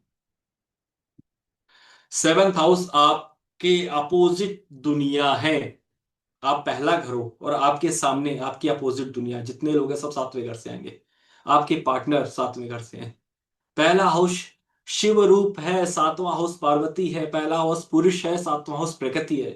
जब पहला और सातवें का कनेक्शन होता है तब इंसान को पूर्णतः प्राप्ति होती है किसी चीज की। तो आपके जो कर्मों का रिफ्लेक्शन है वो सातवें घर से दिखता है। आपकी जो चेहरे की ओरिजिनल इमेज है ना, जो पूरे जन्म में करके आए हो, वो सातवें घर से दिखता है, क्योंकि आपके अपोजिट है सावन। क्लियर? आपके पार्टनर हैं आपके business management skills, company, company, not government company but company, organization, private organization, MNC, seventh house से देखी जाती है। And most important, seventh house kidney का हाउस होता है, यूरिन का हाउस होता है, फिल्ट्रेशन का हाउस होता है। क्लियर? आपकी माता का सुख या आपकी प्रॉपर्टी का सुख भी सेवंथ हाउस है। सुख स्थान क्या होता है? चौथा होता है, फोर्थ हाउस सुख का होता है। तो आपकी माता का सुख मतलब चौथे से चौथा, फोर्थ हाउस से आगे बढ़ जाओगे, 4, 5, 6, 7, तो माता का सुख कहां से देखा जाएगा? सेवंथ हाउस से। क्लियर? और छठा भाव के मामा भी होते हैं, नोट कर लीजिएगा, क्योंकि तीसरा हाउस आपके सिबलिंग्स हैं, तो आपके माँ के जो भाई बंधु होते छठे घर से देखे जाएंगे। 4, 5, 6, 3 घर आगे बढ़ गया फोर्थ से, तो मामा, मामा दिख गए हमको। Right? Now jump to seventh house. Seventh house हमारा हो गया एट्थ हाउस। एट्थ हाउस हमारी लॉन्जिविटी को बताता है, जीवन में आने वाली अचानक पेन, सफरिंग्स, घटनाओं को बताता है, एक्सीडेंट, मैन्युफैक्चरिंग, डेटा। डेटा का जो काम करता है ना, चोरी करके, एट्थ हाउस, हिडन चीजें, डार्कनेस, शमशान घाट, आठवां घर।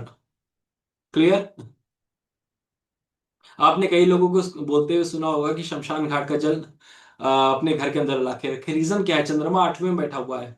चंद्रमा इज द कारक ऑफ वाटर, आठवां घर शमशान घाट, तो जल शमशान घाट से लाना है और फोर्थ हाउस में पहुंचाना है। फोर्थ हाउस आपकी फैमिली, तो चंद्रमा अपने घर में शिफ्ट हो जाएगा। इस तरीके से रेमेडीज डिकोड की जाती है और बनाई जाती हैं। Got it? चलो आगे बढ़ते हैं। आर्कियोलॉजी और जो है जियोलॉजिस्ट, ये सब आठवें घर से। माइनिंग आठवां घर, जो चीजें हिडन है, जमीन में दबी हुई, उनको बाहर निकालना आठवां घर है। ज्योतिष आठवें घर से बाहर आती है। आध्यात्म की नॉलेज, रिसर्च आठवां घर है। इन लॉस का घर आठवां है। बड़ा खतरनाक है आठवां घर, इतनी खतरनाक खतरनाक चीजें रखते हैं, और ऊपर से लॉस आ गए। तो आप तो जानते हैं ना कि हमारे लॉस कैसे होते हैं, सबको पता है कि लॉस कैसे होते हैं, आठवें घर से क्या आ जाएगा, बहुत खतरनाक होते हैं। तो आठवें घर से लॉस देखे जाते हैं। हमारा ससुराल, आपकी जो धर्म पत्नी या पति होंगे, उनका जो, उनका फैमिली होगा, आठवें घर से देखा जाएगा। Clear everyone? उनका फाइनेंस आठवें घर से देखा जाएगा, क्योंकि भाई सेवंथ हाउस से सेकंड है। सेवंथ हाउस क्या बोला? आपका पार्टनर आपसे सेकंड, फर्स्ट हाउस से सेकंड मतलब आपकी फैमिली थी, सेवंथ से सेकंड मतलब आपके पार्टनर की फैमिली। क्लियर है? ये पॉइंट मैं आगे और अभी रोटेट करके चार्ट दिखाऊंगा, पहले आप पढ़ लीजिए इसको, क्योंकि टाइम हो रहा है काफी। नाइन्थ हाउस रिलीजन का हाउस है। Right? Pilgrimage, study, higher studies. Fifth house तक हम केवल ग्रेजुएशन तक की स्टडी को देखते हैं, नाइन्थ हाउस से हम हायर स्टडीज को देखते हैं। धर्म, आध्यात्म, legal document of your marriage. Ninth house is the house of legal document of your marriage. क्यों भाई? सातवां घर मैरिज है, सातवें से तीसरा, सातवां, आठवां, नवा, ninth house legal document of your marriage. कुंडली में छठा घर एक्टिवेटेड है और नाइन्थ हाउस एक्टिवेटेड है, भैया कोर्ट जाने वाले हो मैरिज को लेके, केस होने वाला है शादी में। छठा घर divorce, ninth house legal document of your marriage, ये दोनों एक साथ एक्टिवेट हो जाएंगे तो कोर्ट तक जाने की यात्रा आपकी पूरी हो जाएगी मैरिज को लेके। Clear everyone? तीसरा घर डॉक्यूमेंट बताया था, तो सेवंथ तीसरा, नवा घर मतलब मैरिज के डॉक्यूमेंट। राइट? चलो आगे बढ़ते हैं। आपके फादर, आपके बॉसेस, आपके गुरुस नाइन्थ हाउस से देखा जाता है। सर मैं शेयर करना चाहूंगी कि श्योर आपका जो श्योर। आने वाला कोर्स है उसका कंटेंट तो आपने पढ़ ही लिया है, जी, पर वो कोर्स करने का क्या प्राइस है, क्या उनका अमाउंट है, आप क्या शेयर कर आपकी दीजिए फिर मैं दक्षिणा आगे बढ़ा होगी, दूंगा। सर वो आप मैं शेयर करना चाहूंगी सर। जी। सर दिख रहा है? मुझे क्लोज करने दीजिए अपनी स्क्रीन, अब दिखेगा। आप शेयर करिए। अभी करूँ सर? हाँ जी, हाँ जी, अब दिख रहा है। अभी दिख रहा है सर? हाँ जी, क्लियर है। जी। ये 22 डेज का ये एक्सक्लूसिव कोर्स है, basic to advance predictive astrology है, और ये रौनक मिश्रा जी सर के साथ में ना किया जाएगा। 11 दिसंबर को 2025 से ये स्टार्ट होने वाला है। शाम को 5:15 पर। और मंडे टू फ्राइडे ये क्लास रहेगी, सैटरडे संडे ऑफ रहेगा। स्क्रीनशॉट आप इसका स्क्रीनशॉट ले लीजिए। 9152937303 पे आपको पेमेंट करना है, और इसका स्क्रीनशॉट 9152921307 पे आपको करना है। पर यहाँ पर एक सर, अगर आप रिक्वेस्ट, आपने मुझसे कहा था कि मैं फर्स्ट टाइम इस प्लेटफॉर्म पे आया हूँ, तो आप इसका कुछ अमाउंट थोड़ा सा कम कर दीजिए। तो एक जी बिल्कुल, आप कम कर दीजिए क्योंकि मैं चाहता हूँ कि हाँ, नॉलेज है लोगों तक पहुंचे और जी जी जी मैं सर। भी लोगों तक कनेक्टिविटी बना पाऊँ। हाँ, ये आप बुकिंग अमाउंट 2100 में बुकिंग कर लीजिए, और इसका अमाउंट मैंने, सर ने 7979 पे रखा है। और ये 11 दिसंबर को स्टार्ट हो रही है, 5:15 पे। आप प्लीज सब लोग ज्वाइन कीजिएगा।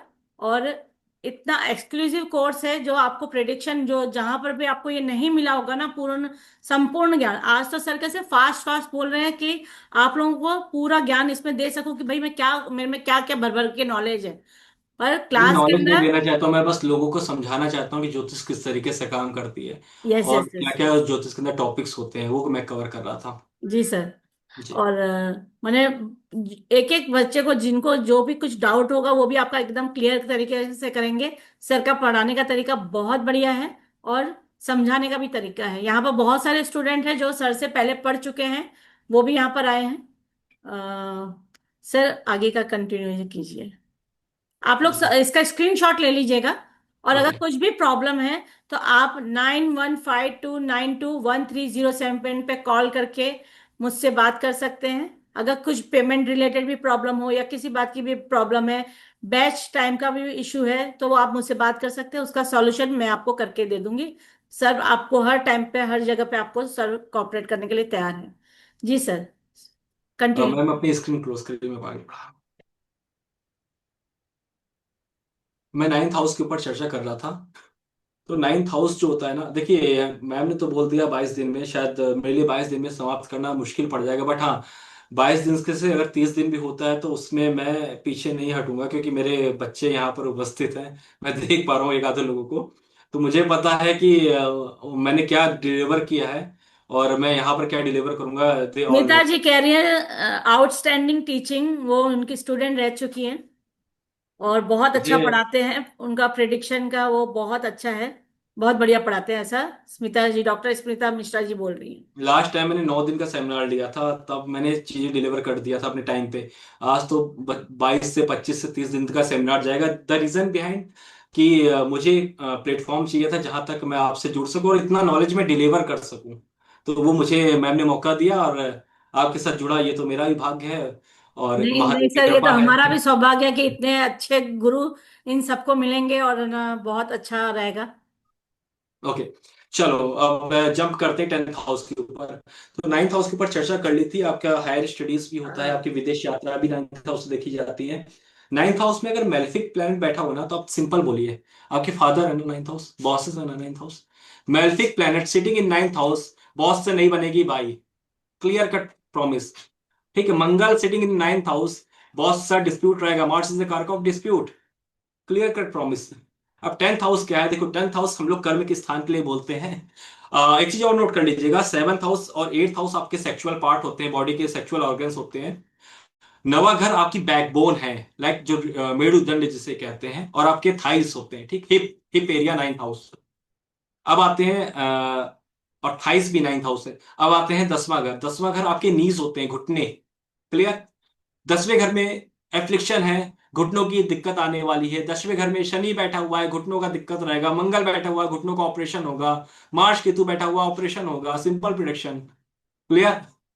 10th हाउस 7वें से 4था, मतलब आपके विवाह का सुख देखना हो तो कहां देखेंगे, 10वें घर में देखेंगे। 7th हाउस विवाह है ना हमारा, मैंने क्या बोला, और चौथा घर हमारा सुख होता है, तो 7वें से 4था मतलब 7 8 9 10, 10th हाउस में पहुंच जाएंगे हम, क्लियर है एवरीवन। 7वें से 4था विवाह का सुख, मदर इन लॉ, अगर मेरी माता चौथे घर से देखी जा रही थी अगर मेरी माँ चौथे घर से देखी जा रही थी तो मेरी वाइफ या मेरे पार्टनर की जो मदर है 10वें घर से देखी जाएंगी। क्लियर। दूसरी चीज है, 10वां घर आपके फादर का स्टेटस भी बताता है। 10वां घर आपके फादर का स्टेटस भी बताता है। सेकेंड चीज, नॉर्थ इंडिया में 10th हाउस को आपके फादर भी बोला गया है। उनका कहना है कि अगर चौथा घर माँ का स्थान है तो चौथे से सातवां मतलब माता जी का पति जो होगा वो आपके फादर होंगे, उनका ऐसा कहना है। और नॉर्थ साउथ इंडिया के लोग कहते हैं कि 9th house the house of your father. यहां पर कॉन्ट्रडिक्शन आपको देखने को मिलेगा। और बीपीएचएस बृहत पराशर होरा शास्त्र में भी दोनों का जिक्र हुआ है कि 9वें घर से भी पिता को देखे और 10वें घर से भी पिता को देखे। अब अंतर कहां आता है? साउथ इंडिया के लोग मानते हैं हमारे हमारा धर्म हमारा ज्ञान जो है हमारे पिता से हमको मिलता है। ठीक है, 9th हाउस ज्ञान भी होता है ना, हमारी विजडम होती है, हमारी आजादी होती है, थॉट प्रोसेस होते हैं। डीएनए है 9th हाउस, तो डीएनए अगर 9th हाउस है तो हमारे फादर 9th हाउस में। और नॉर्थ इंडिया में लोग कहते हैं कि भैया अगर माता के स्थान चौथा घर है तो चौथे से सप्तम क्या हुआ, उनका पति 10वां घर उनके पिता का होना चाहिए। Let me make you clear, अगर आपको अपने पिता के बारे में देखना है तो 9वें घर से देखेंगे, और आपको अपनी माँ के हस्बैंड के बारे में देखना है तो 10वें घर से देखेंगे। यहां पर यह क्लियरिटी होनी चाहिए सभी को। समझ समझ में आया? अगर आपको अपने पिता के बारे में देखना है तो 9वें घर से देखेंगे, बट अगर आपके माता जी के पार्टनर के बारे में देखना है तो 10वें घर से देखेंगे। राइट एवरीवन, समझ गए? चलो आगे बढ़ते हैं, फटाक से कुछ चीजें और समझानी है, ये कंप्लीट करते हैं। प्रोफेशन 9 10th हाउस से आपका करियर, आपका स्टेटस, आपका फेम, आपकी कंपनी कितना ग्रोथ करेगी, it can be seen from the 10th house. Company में कितनी सक्सेस मिलेगी 10वें घर से। Achievement 10th house, right. Politics, 5वां घर भी पॉलिटिक्स को रिप्रेजेंट करता है, बताना भूल गए थे। 10वां घर भी पॉलिटिक्स को रिप्रेजेंट करता है। अब 5वां घर कैसे पॉलिटिक्स को रिप्रेजेंट करता है? चौथा घर जो होता है जनता का घर होता है, और चौथे से दूसरा मतलब जनता का खजाना। दूसरा घर खजाने को बता रहा था ना, फाइनेंस को। चौथे से दूसरा मतलब जनता का खजाना, मतलब कि आपका पैसा। जनता का पैसा है मतलब सरकार का खजाना। सरकार का खजाना, जब सरकार राज करेगी तो 5वें घर से कनेक्शन बनेगा ना। Politics seen from the 5th and 10th house. Clear everyone? और 5वें घर से गद्दी देखी जाती है, स्टेटस देखा जाता है, किस गद्दी में मैं बैठूंगा 5वें घर से बताएगी। राइट? क्लियर हो रहा है? जी गुरुजी। ओके, चलो आगे बढ़ते हैं। और डाउट सेशन तो अभी थोड़ी देर के बाद में ले ही लेंगे। हाँ, डाउट्स, ये प्लेनेट के बारे में आपको एक्सप्लेन कर चुका हूँ। जुपिटर क्या है, जुपिटर आपके, हाँ 10वां घर हमें क्लियर किया था। 11वां घर आज सुन लीजिए। 11th हाउस क्या होता है? आपकी डिजायर्स है। आपके ताऊजी, आपके चाचा, आपके सब कुछ 11th हाउस से देखा जाएगा, क्योंकि 9वां घर पापा थे, फादर थे, तो 9वें से तीसरा उनके सिबलिंग्स मतलब 11th हाउस। क्लियर? 9वें से तीसरा, अभी मैं आपको सब थोड़ा सा रोटेट करके बता दूंगा, अभी तो मैं ये जो लिखा हुआ है इसी को पढ़ रहा हूँ। और जो लाइक हमारे नीज का नीचे वाला पार्ट होता है ना, जिसे हम काफ एरिया कहते हैं बॉडी का, that seen from the 11th house. 11th house damage, Shani damage, पैरों में दिक्कत आने वाली है। शनि चंद्रमा का कॉम्बिनेशन 11th हाउस में, शनि चंद्र का कॉम्बिनेशन आपके 10th हाउस में, शनि अगर आपके 4th हाउस में बैठा है तो क्या प्रिडिक्शन निकलेगा भाई? चंद्रमा इज द कारक of your mother, Shani is legs, और शनि क्रिएट इश्यूज इन चंद्रमा। भैया माता के पैरों में दिक्कत रहने वाली है। क्लियर कट प्रिडिक्शन आप दे सकते हो। आपकी पत्रिका में कहीं पर भी कैप्रिकॉन साइन बैठा हो, वो अगर एफ्लिक्टेड है, घुटनों में दिक्कत आ जाएगी यार। सिंह लगन के लिए कैप्रिकॉन साइन छठे भाव में पड़ता है। छठा भाव रोग रिपू का होता है ना, तो सिंह लगन वालों को कहाँ दिक्कत आएगी? घुटनों में दिक्कत आएगी। मैं भी सिंह लगन का हूं, मेरे पैरों में दिक्कत होती है दौड़ने भागने में। क्लियर? हम ना डॉट्स को कनेक्ट करना है कि प्लैनेट क्या बोलता है, राशियां क्या बोलती हैं, और हाउसेस क्या बोलते हैं, तीनों को मर्ज कर दोगे ना, आपका प्रोडक्शन निकल के आ जाएगा। और कुछ नहीं है ज्योतिष। रेमेडीज प्रिडिक्शन करना, बाकी इवेंट कब होगा वो तो बहुत आसान है, पहले प्रिडिक्शन करना तो आना चाहिए कि घटना क्या होगी इसकी लाइफ में। क्लियर? आगे बढ़ते हैं हम लोग।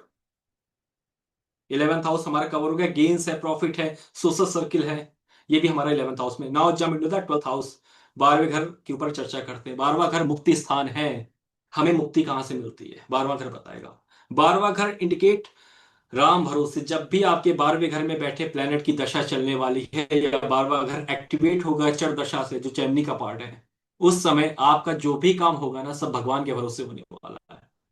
आपका हाथों से कंट्रोल खो जाता है। बार बार घर इस लाइक बालू रेगिस्तान की पकड़ना चाहोगे लेकिन पकड़ में नहीं आएगी। That's called 12th house. खर्चे हैं, विदेश यात्रा है, ठीक है, आपका लॉसेस है, आपका पास्ट है, आपका पूर्व जन्म भी 12वें घर से देखा जाता है। हाँ, पूर्व जन्म से याद आया, मैं आपको एक ट्रिक बता देता हूं।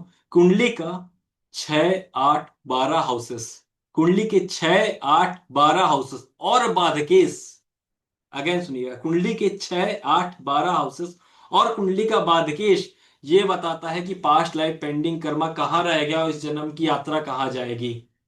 प्लस शनि भी बताता है, उसके बारे में तो हम आगे जब डिटेल्स में चर्चा करेंगे तो हम आपको एक्सप्लेन करेंगे। Clear everyone? चलो, मैम जो कमेंट्स में जिनके डाउट्स आ रहे हैं उनको आप क्लियर कर दो, हाँ ठीक है, हाँ बाकी चीजें हम आगे बढ़ते हैं। जी। पीडीएफ मिलेगी बुक्स की आपको, मैं पीडीएफ भी दूंगा, बुक्स भी शेयर करूंगा। CS पटेल जी की बृहत BPHS और SK मेहता जी की सारी बुक्स मैं आपको शेयर करूंगा, डोंट वरी। ओके, पोर्टफोलियो मैंने, सर हाँ आप आप देखिए थोड़ा प्लान के बारे में। मैंने स्टूडेंट को जो भी है लिखवा के लेंगे कि उनको मैं बुक्स शेयर करूंगा, PDF शेयर करूंगा, बुक्स शेयर करूंगा और लैपटॉप में ही पढ़ाऊंगा। बाकी कुछ चीजें तो लिखनी पड़ेंगी, उसमें जी कोई शक नहीं जी है, सर, जी बट मैं सर। बुक्स PDF सब कुछ दूंगा। अच्छा, और डाउट सेशन अगर कैसा रहेगा सर आपका वैसे? डाउट सेशन देखिए, अगर मैं जितने, अगर 1 से 1.5 घंटे की क्लास होगी, हाँ। उसके बाद जब तक स्टूडेंट की डाउट नहीं खत्म होंगे तब तक क्लास में बंद नहीं होगी। यही डाउट सेशन है। मेरा कोई thank you time sir, fix नहीं है, थैंक यू सर। जब तक क्लास नहीं बेसिकली खत्म होगी तब डाउट नहीं। हाँ सर, सब जगह ऐसे ये ही मेरे होता है पुराने कि स्टूडेंट जानते हैं कि मेरी जो क्लासेस रहती थी 1 घंटे की बिहाफ पे 3 3 घंटे चली है। अच्छा। They can give their reviews, अगर वो बताना चाहें कि डाउट कैसे चलता है। जी सर, क्योंकि ना बहुत जगह ऐसा होता है कि 1 घंटे की पढ़ाई है, उसके बाद में tata bye bye, next lecture आप डाउट जो भी रिकॉर्डिंग में देख लो, फिर बाद में हम क्लियर करेंगे, फिर उनका क्लियर चलिए करना हो आगे। नहीं पाता है सर। तो इसलिए मैं आपसे पूछ रही थी। जी चलो सर। हम आपको पर थोड़ा बहुत रोटेशन बढ़िया टेक्निक आपने वापस, ये जो सजेशन बताया कि लास्ट मैम 5 मिनट और दे दीजिए मुझे, इनको रोटेशन टेक्निक सिखा दो कि कैसे, मैंने बोला कि जी फिफ्थ जी हाउस क्या जी होता है, सर, फोर्थ जी हाउस सर। होता है क्या, लोगों को क्यूरियोसिटी हो गई होगी। हाँ देखो, जी। रोटेशन टेक्निक ये नाड़ी का पार्ट है और BPHS में भी इसका जिक्र मिलता है। कि मैंने बोला सेकंड हाउस से आपके बच्चों का करियर देखा जाता है। तो देखिए, करियर के लिए 10वां घर रिस्पॉन्सिबल है ना। अगर सेकंड हाउस में सूर्य बैठा हुआ है तो मैं कहूंगा ना आपके बच्चे गवर्नमेंट जॉब में जरूर जाएंगे। हाउ? देखो, 5वां घर आपके बच्चे हो गए, राइट। अब यहां से 1 2 3 4 5 6 7 8 9 10, 5वें से 10वां घर आ गया सेकंड। अब यहां पर सूर्य बैठ गया, तो क्या कह सकते हैं, बच्चे आपके गवर्नमेंट जॉब में जानेंगे या फिर गवर्नमेंट से कनेक्टेड कुछ काम करने वाले हैं। क्लियर? ये चीज फाइनल हुई। अब देखो दूसरी चीज और एक टेक्निक देखो। मैंने बोला थर्ड हाउस डॉक्यूमेंटेशन का होता है, राइट। अब मैं बोल रहा हूं कि 7वां घर मैरिज का है, तो मैरिज का डॉक्यूमेंटेशन यहां से तीसरा, 1 2 3, ये 9th हाउस मैरिज का डॉक्यूमेंटेशन है। छठा हाउस मैरिज का लॉस करेगा क्योंकि 12वां है, तो मतलब डाइवोर्स का घर है। अगर 6th 9th और 12th एक्टिवेट है, डाइवोर्स हो जाने वाला है। क्लियर? मैरिज का डॉक्यूमेंटेशन आ गया, छठा हाउस एक्टिवेट हो गया, तो ये सब चीजें क्या इंडिकेट करती हैं, आपकी लाइफ में इश्यूज आएगा। आप 27 साल में रनिंग चल रहे हो, 27th ईयर रनिंग है, थर्ड हाउस एक्टिवेटेड है, आपके यंगर सिबलिंग की लाइफ में कोई ना कोई इवेंट ट्रिगर होगा। अब ओपन बोलिए, 28 साल रनिंग है, आपका फोर्थ हाउस एक्टिवेटेड है, आपके हो प्रॉपर्टी होम मदर की लाइफ में इवेंट होगा। वो कैसा होगा वो तो हम लोग को कॉम्बिनेशन से पता चलेगा कि कॉम्बिनेशन किस प्रकार के बन रहा है, फोर्थ हाउस में कैसा इन्फ्लुएंस आ रहा है। ठीक है, आपका Mangal, let's suppose, just give me example. हाँ, एक और रूल लिख लीजिए, बहुत सिंपल है, ये तो सबको पता होगा। चंद्रमा कहाँ बैठा हुआ, आपकी राशि कौन है, सबको पता है। चंद्रमा यहां पर बैठा हुआ लगन में, एग्जांपल के लिए एरिस राशि में चंद्रमा बैठा हुआ है। चंद्रमा से तीसरा घर जो भी है वहां हमेशा प्रॉब्लम रहेगी। और कब कब प्रॉब्लम आएगी मैं आपको बता दूं, 27 साल की एज में प्रॉब्लम आएगी, 39 ईयर की एज में आएगी, 63 ईयर की एज में आएगी। ठीक है, ये BCP की टेक्निक्स हैं और BSP की टेक्निक्स हैं। जब आप क्लास हमारे साथ करेंगे तो आई विल एक्सप्लेन। हाँ, आरएस सर बोल रहे हैं कि जब तक क्लास खत्म, डाउट खत्म नहीं होता तब तक क्लास होती है। Thank you ji RS ji, sir. मैंने वही मैसेज पढ़ा कि जब तक सर की क्लास खत्म नहीं होती है और बच्चे लोगों का डाउट्स क्लियर नहीं होते तब तक है ना, सर पढ़ाते रहते हैं, समझाते रहते हैं बच्चे लोगों को। यस डॉक्टर सस्मिता जी, आप बोलिए। बोलिए, अनम्यूट कीजिए अपने आप को। हाँ, राधे राधे मैम। राधे राधे। राधे राधे। मैम, मैं सर की फीडबैक देना चाहती हूँ। जी मैं पर्सनली मैं अपने लिए बता रही हूँ, मेरे को कुछ भी नहीं पता था, जो मतलब एस्ट्रोलॉजी का ए लेटर भी पता नहीं था। और जी जब मैंने सर से क्लास की ना, सर बहुत अच्छे पढ़ाते हैं। ट्रस्ट भी, मैं दूसरे प्लेटफॉर्म में भी कुछ क्लास की हूँ, वेबिनार की हूँ, ऐसे कोर्सेज भी की हूँ। लेकिन मैं सर से जब सीखी हूँ ना, तो मेरा लास्ट जर्नी इनके साथ ही रहेगा। एस्ट्रोलॉजी वाला सर बहुत ही अच्छे पढ़ाते हैं। और यहाँ पे भी कुछ बच्चे हैं जो सर से क्लास करके, उनको भी पता है सर बहुत अच्छे पढ़ाते हैं, ट्रस्ट में। अच्छा अच्छा अच्छा। प्राइस में सर पढ़ा रहे हैं ना मैम, ये जी सच में बहुत कम प्राइस में पढ़ा रहे हैं। ये सच बता रही हूँ मैं आपको। अच्छा। इतने कम प्राइस में कोई इतनी नॉलेज नहीं देता है। ये तो मुझे भी पता है कि ना बहुत कम अमाउंट है इसका। पर यहाँ पर इस सर का उद्देश्य ये है कि ना सबको जितना नॉलेज दे सके, क्योंकि अब उम्र जैसे बढ़ती जा रही और है। हाँ, एक चीज याद रखिएगा, कल भी हाँ हमारा सेशन आने वाला है। कल इवेंट प्रिडिक्शन पे काम करना सीखेंगे कि इवेंट कब ट्रिगर हो रहा है, बीटीआर कैसे। कल मैं आपको थोड़ा बीटीआर की टिक बताऊंगा कि आपको बर्थ टाइम रेक्टिफाई कैसे करना है। आपको किसी का केवल डीओबी और टाइम पता है तो उसका नाम कैसे आइडेंटिफाई करें, वो किस नाम का बच्चा हो सकता है या किस नाम का रिलेटिव होगा। इसके ऊपर हम लोग कल चर्चा करेंगे। कल भी हमारा सेमिनार है। जी जी। तो बाकी मैंने क्लियर कर दूं कल क्या क्या पढ़ने वाला हूं, इसलिए मैंने आपको पहले बता दिया। जी दीपिका जी बोलिए। हाँ मैम, मैं सर का फीडबैक, मतलब मैं तो ये बोलूंगी, आप लोग डाउट सेशन की बात कर रहे थे, तो डाउट सेशन तो सर बहुत अच्छे से क्लियर करते हैं। एक्चुअली मैंने इनकी क्लासेस ली हुई है, बेसिक क्लास मैं ले चुकी हूँ इनकी, और एडवांस भी ज्वाइन किया था, बट मतलब मैंने क्लासेस इनकी सारी ली हैं। ओके। तो डाउट तो सर बहुत अच्छा क्लियर करते हैं। एंड आपका क्लास का जो नॉलेज मैं बताऊं, वो तो सच, ये बात तो सच है, जैसा कि हमसे मुझसे पहले भी किसी ने बोला कि टाइम बहुत देते हैं, कि जी मतलब इतना टाइम कोई नहीं देता। तो बिल्कुल। मैं तो सर की क्लास से बहुत खुश हूँ और मुझे बहुत अच्छा लग रहा है। आज फिर से ज्वाइन किया, आप ऐसा बिलीव लग रहा नहीं है मैं करो, फर्स्ट पिछले क्लास एक में ही महीने, हूँ। हाँ एक महीने से मैं इनसे बात करके इनका इनका जो ज्योतिष का लेवल है वो एकदम नेक्स्ट लेवल का जैसा है। मैंने इनका बात करके इनका जो प्रिडिक्शन है माइंड ब्लोइंग है। और मैं तो यही सोच रही थी भाई मेरे सारे स्टूडेंट पढ़े इनसे, बहुत बढ़िया रहेगा एकदम से। और मैं तो एकदम से इनको हमारे परिवार में जुड़ के तो मैं और भी ज्यादा खुश हो गई कि हाँ चलो, बहुत अच्छे हैं थैंक यू और कल्पना मैम। बहुत दिल से भी बहुत अच्छे हैं ये।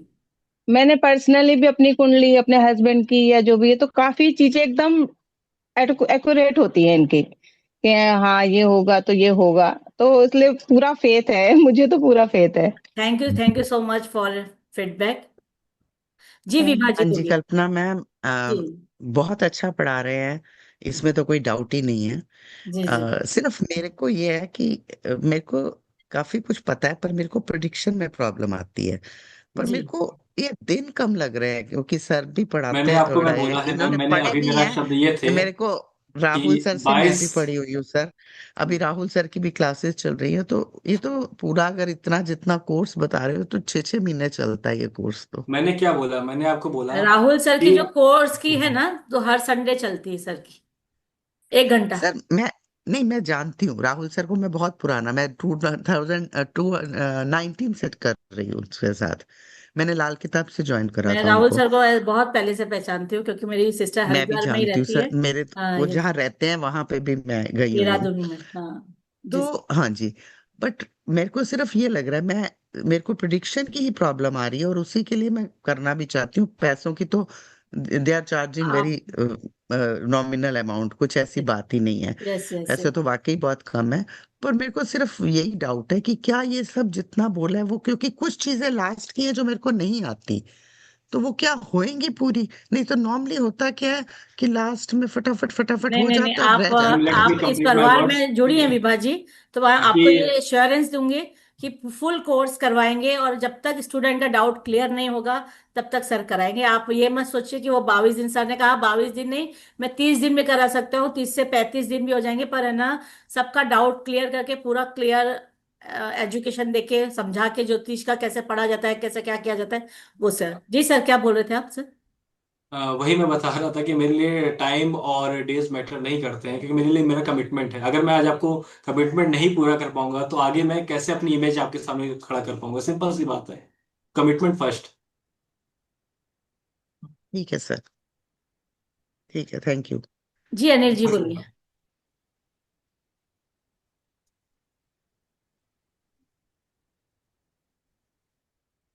सॉरी, एक अनम्यूट को मिनट। अनम्यूट कर दीजिए। जी। हाँ, नमस्कार। नमस्ते नमस्कार सर। जी। नमस्ते सर। नमस्कार। मैं अभी ज्वाइन किया, तब से तो सर की गुरुजी की तारीफ हो रही है, पर मैं अटेंड नहीं कर पाया हूँ, कोई बात नहीं, तो कल कैसे हमारा अटेंड करूँ? फिर से, अनिल जी कल फिर से हमारा सेशन है, पर हाँ टाइमिंग है हाँ। ना 6:44 का है, तो आप तभी ज्वाइन ओके। कीजिए। और आपके लिए तब और भी ज्यादा इंटरेस्टिंग होगा कि जिन बहुत सारे पेरेंट्स हैं, जैसे हमारे मेरी मम्मी है, तो हम्म जब वो पैदा हुई थी तो उनका टाइमिंग, उस टाइम पे इतने हॉस्पिटल्स नहीं होते थे, तो वो हम्म टाइमिंग सैलॉट अगर उससे भी उसके प्रिडिक्शन के हिसाब से करेंगे, बर्थ प्रिडिक्शन कि कब उसका पीटीआर, एक्चुअल बर्थ होगा। Time rectification. अच्छा। और बर्थ आज की रेट। क्लास का रिकॉर्डिंग वगैरह कुछ मिल सकता है? यस यस, जरूर मिलेगी आपको। आप किस ग्रुप में है ठीक है। उस ग्रुप में आपको मिल जाएगा, और प्लस यूट्यूब पे ठीक मिलेगा आपको। ठीक है। ठीक। जी जी। ओके। ओके। ओके सर, और कुछ आपका डाउट है सर? नहीं, अभी तो नहीं है, अभी तो मैं अटेंड करूंगा, उसके बाद क्वेश्चन करूंगा, अभी ओके मैं ओके। जस्ट ज्वाइन किया है। Okay sir. जी, अस्मिता जी बोलिए, अनम्यूट कीजिए अपने आप। नमस्कार सर, नमस्कार नमस्ते मैम। मैम। जी नमस्कार। मैं तो मैम ये कहूंगी, मैं पेशे से एक डॉक्टर हूँ, और वैसे मैं मतलब सर से कहूंगी 15-20 दिन से, 22 दिन से जुड़ी हूँ। ओ पर कुछ जगह से पढ़ी हुई हूँ, अच्छे अच्छे प्लेटफॉर्म से पढ़ी हुई हूँ। I can always. सर, आपका अनम्यूट कीजिए, अनम्यूट कीजिए आप, डॉक्टर स्मिता जी आप अनम्यूट कीजिए। आप शुरू में सुन पाए मैम, या नहीं, बिल्कुल आपका शुरू आपका से? म्यूट हो गया था। ओके। तो मैं ये कह रही हूँ कि मैंने तो सर से मतलब, अब ये टेस्टिमनी देखिए बिल्कुल अलग है। कोई ऐसे कहे कि बहुत भाई ये तो सर बोला अपने पुराने स्टूडेंट्स को ले आए हैं और हम सब बोले जा रहे हैं, तो ये वो वाली टेस्टिमनी नहीं है। मैं खुद एक पेशे से डॉक्टर हूँ, और सर से 20-25 दिन से जुड़ी हूँ, और बहुत विश्लेषणात्मक मेरी बुद्धि है। तो मैंने बहुत थोड़ी बहुत जो जगह से पढ़ा, और क्योंकि कई चीजें मैं बहुत रिपीट नहीं कर पाती because of my profession, I don't have time, but believe me he is a remarkable person, very young, very good astrologer, in the sense कि क्या होता है कि आप बहुत ही मतलब एकदम नामी होने चाहिए भी, नामचीन लोगों को बहुत नमन। लेकिन फिर हम लोग जैसे लोग जो मिड सेक्शन के हैं ना, उनको ये लगता है कैसे पूछे, क्या करें, पूछूं कि नहीं पूछूं। और फिर कई बार मतलब ये भी होता है कि मूड पे भी डिपेंड करता है, देयर आर टेम्पर टेंट्रम्स, क्योंकि मैं खुद उस यात्रा से गुजरी हूँ। लेकिन सर की सबसे अच्छी चीज है, मैं ऑफ कोर्स मतलब मैं कई बार कहती हूँ मैं थक जाती हूँ, ही जस्ट से कि मैं जा रहा हूँ, बस बंद कर रहा हूँ, बहुत हो गया, 2 बार पूछ लिया, 3 बार पूछ लिया, सर नहीं कहते। तो कोई संशय ही ना करें जो लोग ज्वाइन करेंगे। और he has delivered remarkably in 9 days, such a power packed person, yes. And बहुत क्लियर है उनकी नॉलेज में। मतलब एक तो होता है ना कि एक डाउटफुल जाना बता रहा है, देख के आऊंगा, ये करूंगा, मतलब ऐसा कुछ भी नहीं है। तो जो लोग नए भी जुड़ेंगे ना, they will be really fortunate. और मतलब सर इज टू गुड, मेरे को ये कहने में कोई वो नहीं है। So I am really very happy. और पता है मेरे मन में ये आया था कल्पना जी जी जी। कि अरे भाई ये पहले क्यों नहीं मिल गए, न जाने इतने मैं भी पैसे आपको बिलीव नहीं करूंगी, मैं बोले ये हमारे परिवार में पहले क्यों नहीं जुड़े। मैं 1 महीने से इनसे बात कर रही हूँ, और ना बहुत ही बढ़िया, भटकते रहे। मैं कहती बहुत ही हूँ बढ़िया। सर, मैंने, आप ये बोलो कि मैंने भी एस्ट्रोलॉजी सीखी है, पर माइंड ब्लोइंग, मैंने बोला ना नेक्स्ट लेवल वाला।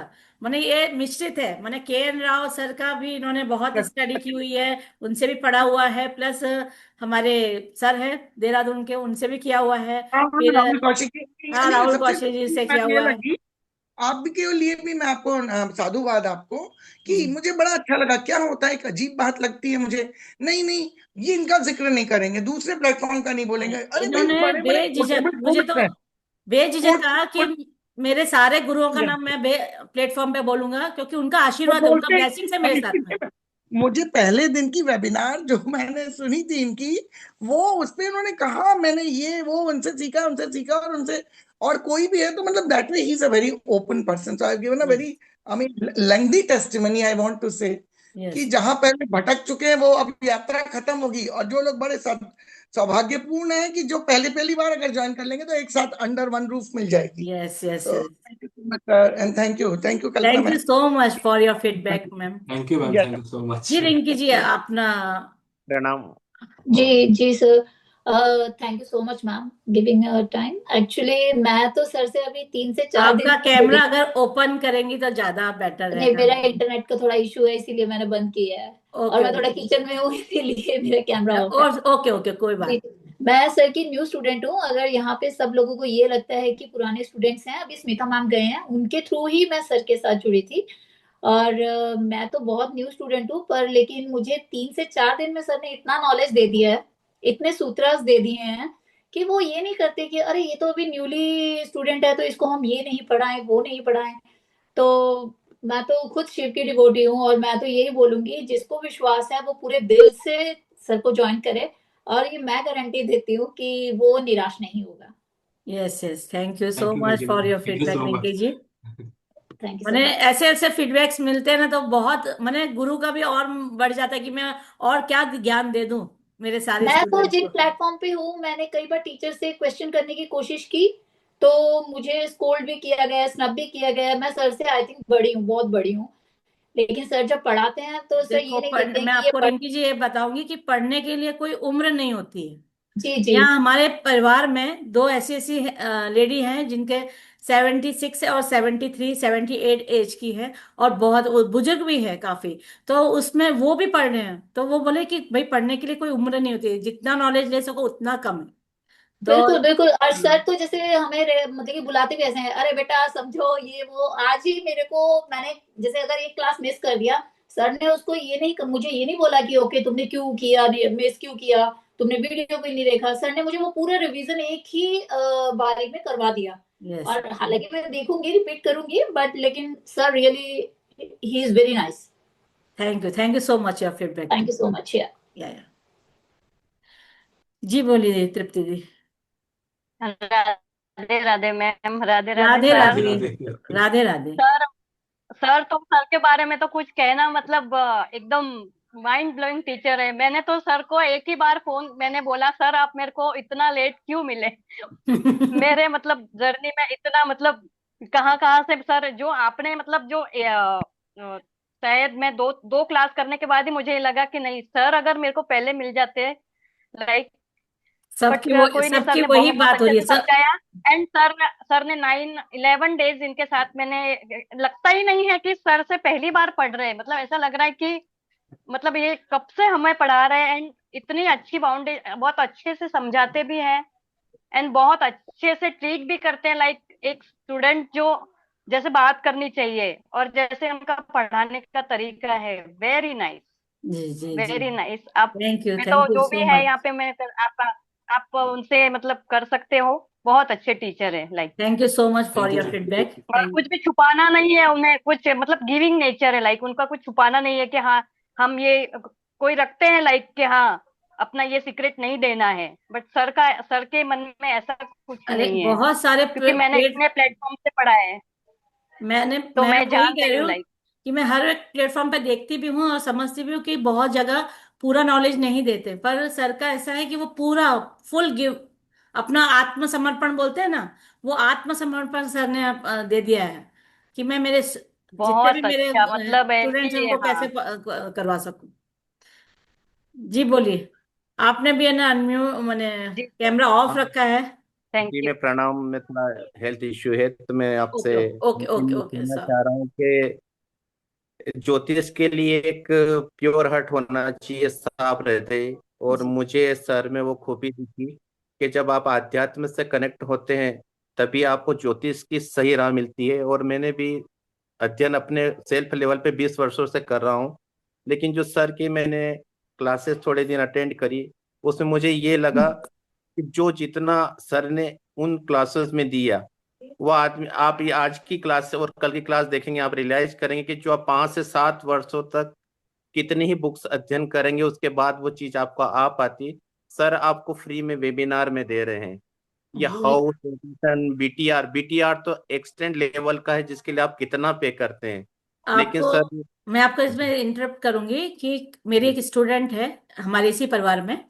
वो जी उसने बोला उनका नाम मैं डिस्क्लोज नहीं करूंगी, कि उन्होंने मुझे बोला कि मैम मेरा बर्थ नहीं है, मुझे पता नहीं है। और मैंने वो बात इनसे कही कि मैं सर ऐसे ऐसे मेरे स्टूडेंट का, तो सर बोले चलो इसी टॉपिक पे लेके आता हूँ ताकि उसको समझ में आए कि मेरा बर्थ कब रिचार्ज हो, ताकि उसको समझ में आए। बहुत सारे जनों का यही रहता है कि भाई टाइम का ड्यूल होता है ना, कि भाई 5:15 का है कि 5:20 का है कि 7:45 का है, बहुत जनों का रहता है। तो सर बोले कि इसी टॉपिक पे लेके आते हैं। सर, ऐसा नहीं है कि केवल थ्योरेटिकल बीटीआर करा दिया या क्या, आपको इवेंट को वहीं पे पिन पॉइंट करेंगे। और इवेंट को अगर आप पिन पॉइंट करते हैं तब वहां पे कहीं कोई अशुद्धि नहीं रहती है कि आपको कोई डाउट रहता कि ये कौन थ्योरेटिकल है। क्योंकि मैंने भी केपी भी सीखा है, मैंने दूसरे वैदिक और मैंने बीसीपीपी का थोड़ा भी नॉलेज रखता हूँ। लेकिन जो सर का तरीका है वो इतना दे देते हैं। और कोई बोल, एक मैम ने भी क्वेश्चन किया था कि कैसे क्लासेस पूरी होगी। मैं बोलता हूँ कि जब तक आपके क्वेश्चन आते रहेंगे सर आपको बताते रहेंगे। वो 1 घंटे की क्लास नहीं, और वो इतनी फ्लुएंट क्लासेस हैं कि जहां पर रुक रुक रुक के बोलते हैं, केवल अपनी बातें रखते हैं। आप अपनी बातें रखिए, आपको वहीं आंसर मिलेगा। ये जी सबसे बड़ी खासियत है सर की। तो बहुत ही मैं थैंकफुल हूँ कि आपको सर के मैं कहीं से सर आपका नाम विधाता क्या ने है? मुझे जोड़ा। मैं राघवेंद्र बोल रहा हूँ। हाँ, राघवेंद्र धन्यवाद सर, सर जी, आपका धन्यवाद। बहुत बहुत धन्यवाद आपके फीडबैक के लिए। आपका नाम RS लिखा हुआ था ना, तो मैं RS तो धन्यवाद। बोल नहीं सकती थी, तो मैं लगा कि इसीलिए आपसे जी जी नाम पूछ लिया। जी, थैंक यू फॉर योर धन्यवाद। फीडबैक। जी धन्यवाद, बोलिए प्रणाम सर। जी बोलिए पल्लवी जी। नमस्ते जी। नमस्ते। सर मैम सर का तो क्या ही कहना, क्योंकि इतना नॉलेज है इनके पास। हर किसी का भी आप पूछ लो, बहुत बढ़िया नॉलेज है और एक्सट्रीम लेवल का नॉलेज है। और मेनली देते वक्त कभी कंजूसी नहीं करते हैं। जी, इतना देते हैं नॉलेज, मतलब उस पॉइंट को डेप्थ में ले जाके देते हैं। और बहुत ही अच्छा टीचिंग टेक्निक, बहुत अच्छी है। Thank you know thank doubt, very nice, thank you. Very nice teaching technique. क्योंकि ज्ञान तो बाकी लोगों के पास भी होता है, पर वो डिलीवर कैसे करना है ये इनको बहुत अच्छे से आता है। और सबसे मेन जो एक डायलॉग होता है ना, कि मैं अपने कमजोर स्टूडेंट का हाथ कभी नहीं छोड़ूंगा, तो वो इनका है कि वो कहते पकड़ ना, के वो हारे का सहारा कौन?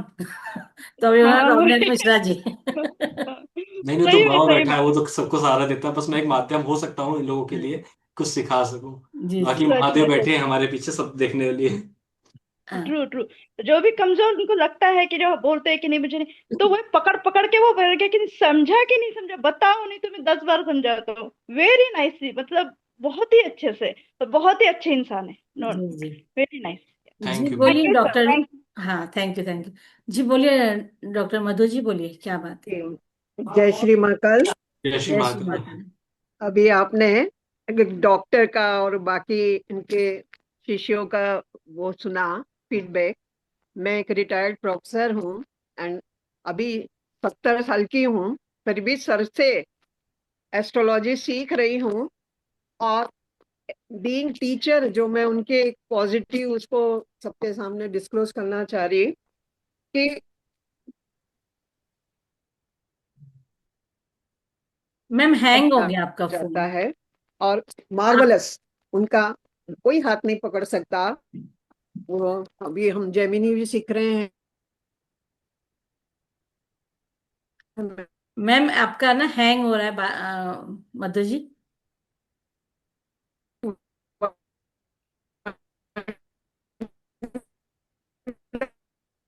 मधु मैम आप दोबारा कनेक्ट कर लीजिएगा, आपका थोड़ा सा नेट इश्यूज चल रहे हैं। हाँ, आप आपका 2 मिनट हैंग हो बाद रहा है मैम। फिर कनेक्ट कर लीजिएगा। एक, जी बोलिए रिंकी जी।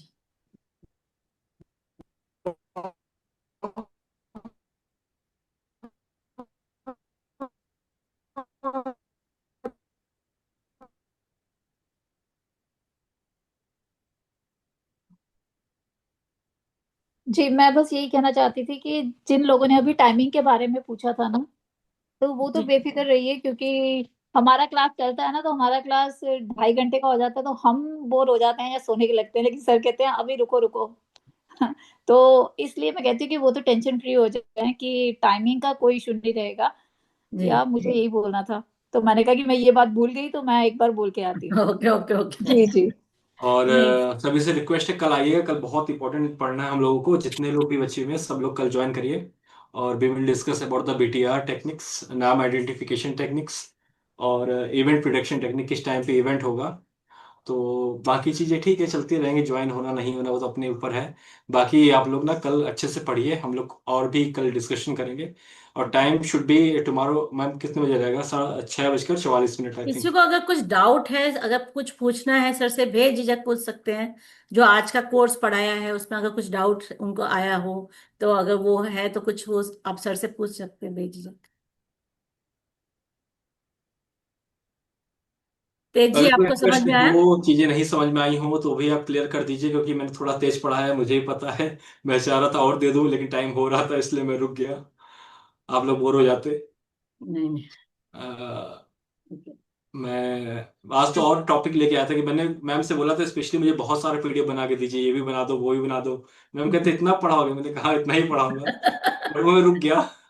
मैं भी वही बोल रही थी, बहुत सारा पीडीएफ आपने मुझे दिया है। मैंने कहा कि नहीं सर, थोड़ा आप पढ़ाइए, पर एकदम क्लियर। उसमें भी है ना, आपने बहुत अच्छा सबको पढ़ाया है, समझाया है कि कैसे क्या करना है। और होप सबको समझ में आया है। और एक मिनट, अनिल जी। अनिल सर का हाँ, डाउट ले कुछ लीजिए। अनिल जी बोलना चाहते हैं। जी हाँ, जी सर। सर अनम्यूट हुई। क्यूरियोसिटी बढ़ा दी है कि मेरे को अब रिकॉर्डिंग जल्दी से जल्दी देखनी है, कितने बजे तक आ जाएगी? सर अभी आप बोलो तो अभी भिजवा दूँ। तो बहुत अच्छा होगा, मैं रात यस को सर। देख के ही सोऊंगा फिर। आप जिस ग्रुप में से आए ना सर, मैं उस पे भी भिजवा देती हूँ। और यूट्यूब पे ठीक आने के लिए थोड़ा टाइम लगेगा, मुझे देखना पड़ेगा कि कैसे क्या है। ठीक और ठीक। वो मैं करवा देती हूँ, है ना। यूट्यूब में ज्वाइन करूंगा, इनका क्या है यूट्यूब? रौनक मिश्रा मैं जी के आपको नाम से ही भेजती है? हूँ। Star actually science. सर अभी मेरा पर्सनल कोई चैनल नहीं, बाकी यूट्यूब मैम का आप उसमें आप ज्वाइन कर लीजिए। हाँ, स्टार विजन के नाम से है हमारा। तो स्टार मैं विजन, आपको, हाँ, ओके। मैं उसमें भेजती हूँ, ठीक है, है ओके। ना। पर थैंक यू। आपको, आप जिस ग्रुप में हैं उसके गूगल ड्राइव पे भी आपको मिल जाएगा, ताकि आप इजीली ठीक देख सकेंगे। Okay sir. ठीक है जी, ठीक है। Thank you sir. Thank you. Okay. Radhe Radhe सभी को। जय श्री राधे राधे। महाकाल। और आपका दिन शुभ जय- रहे। शुभ रात्रि। शुभ रात्रि।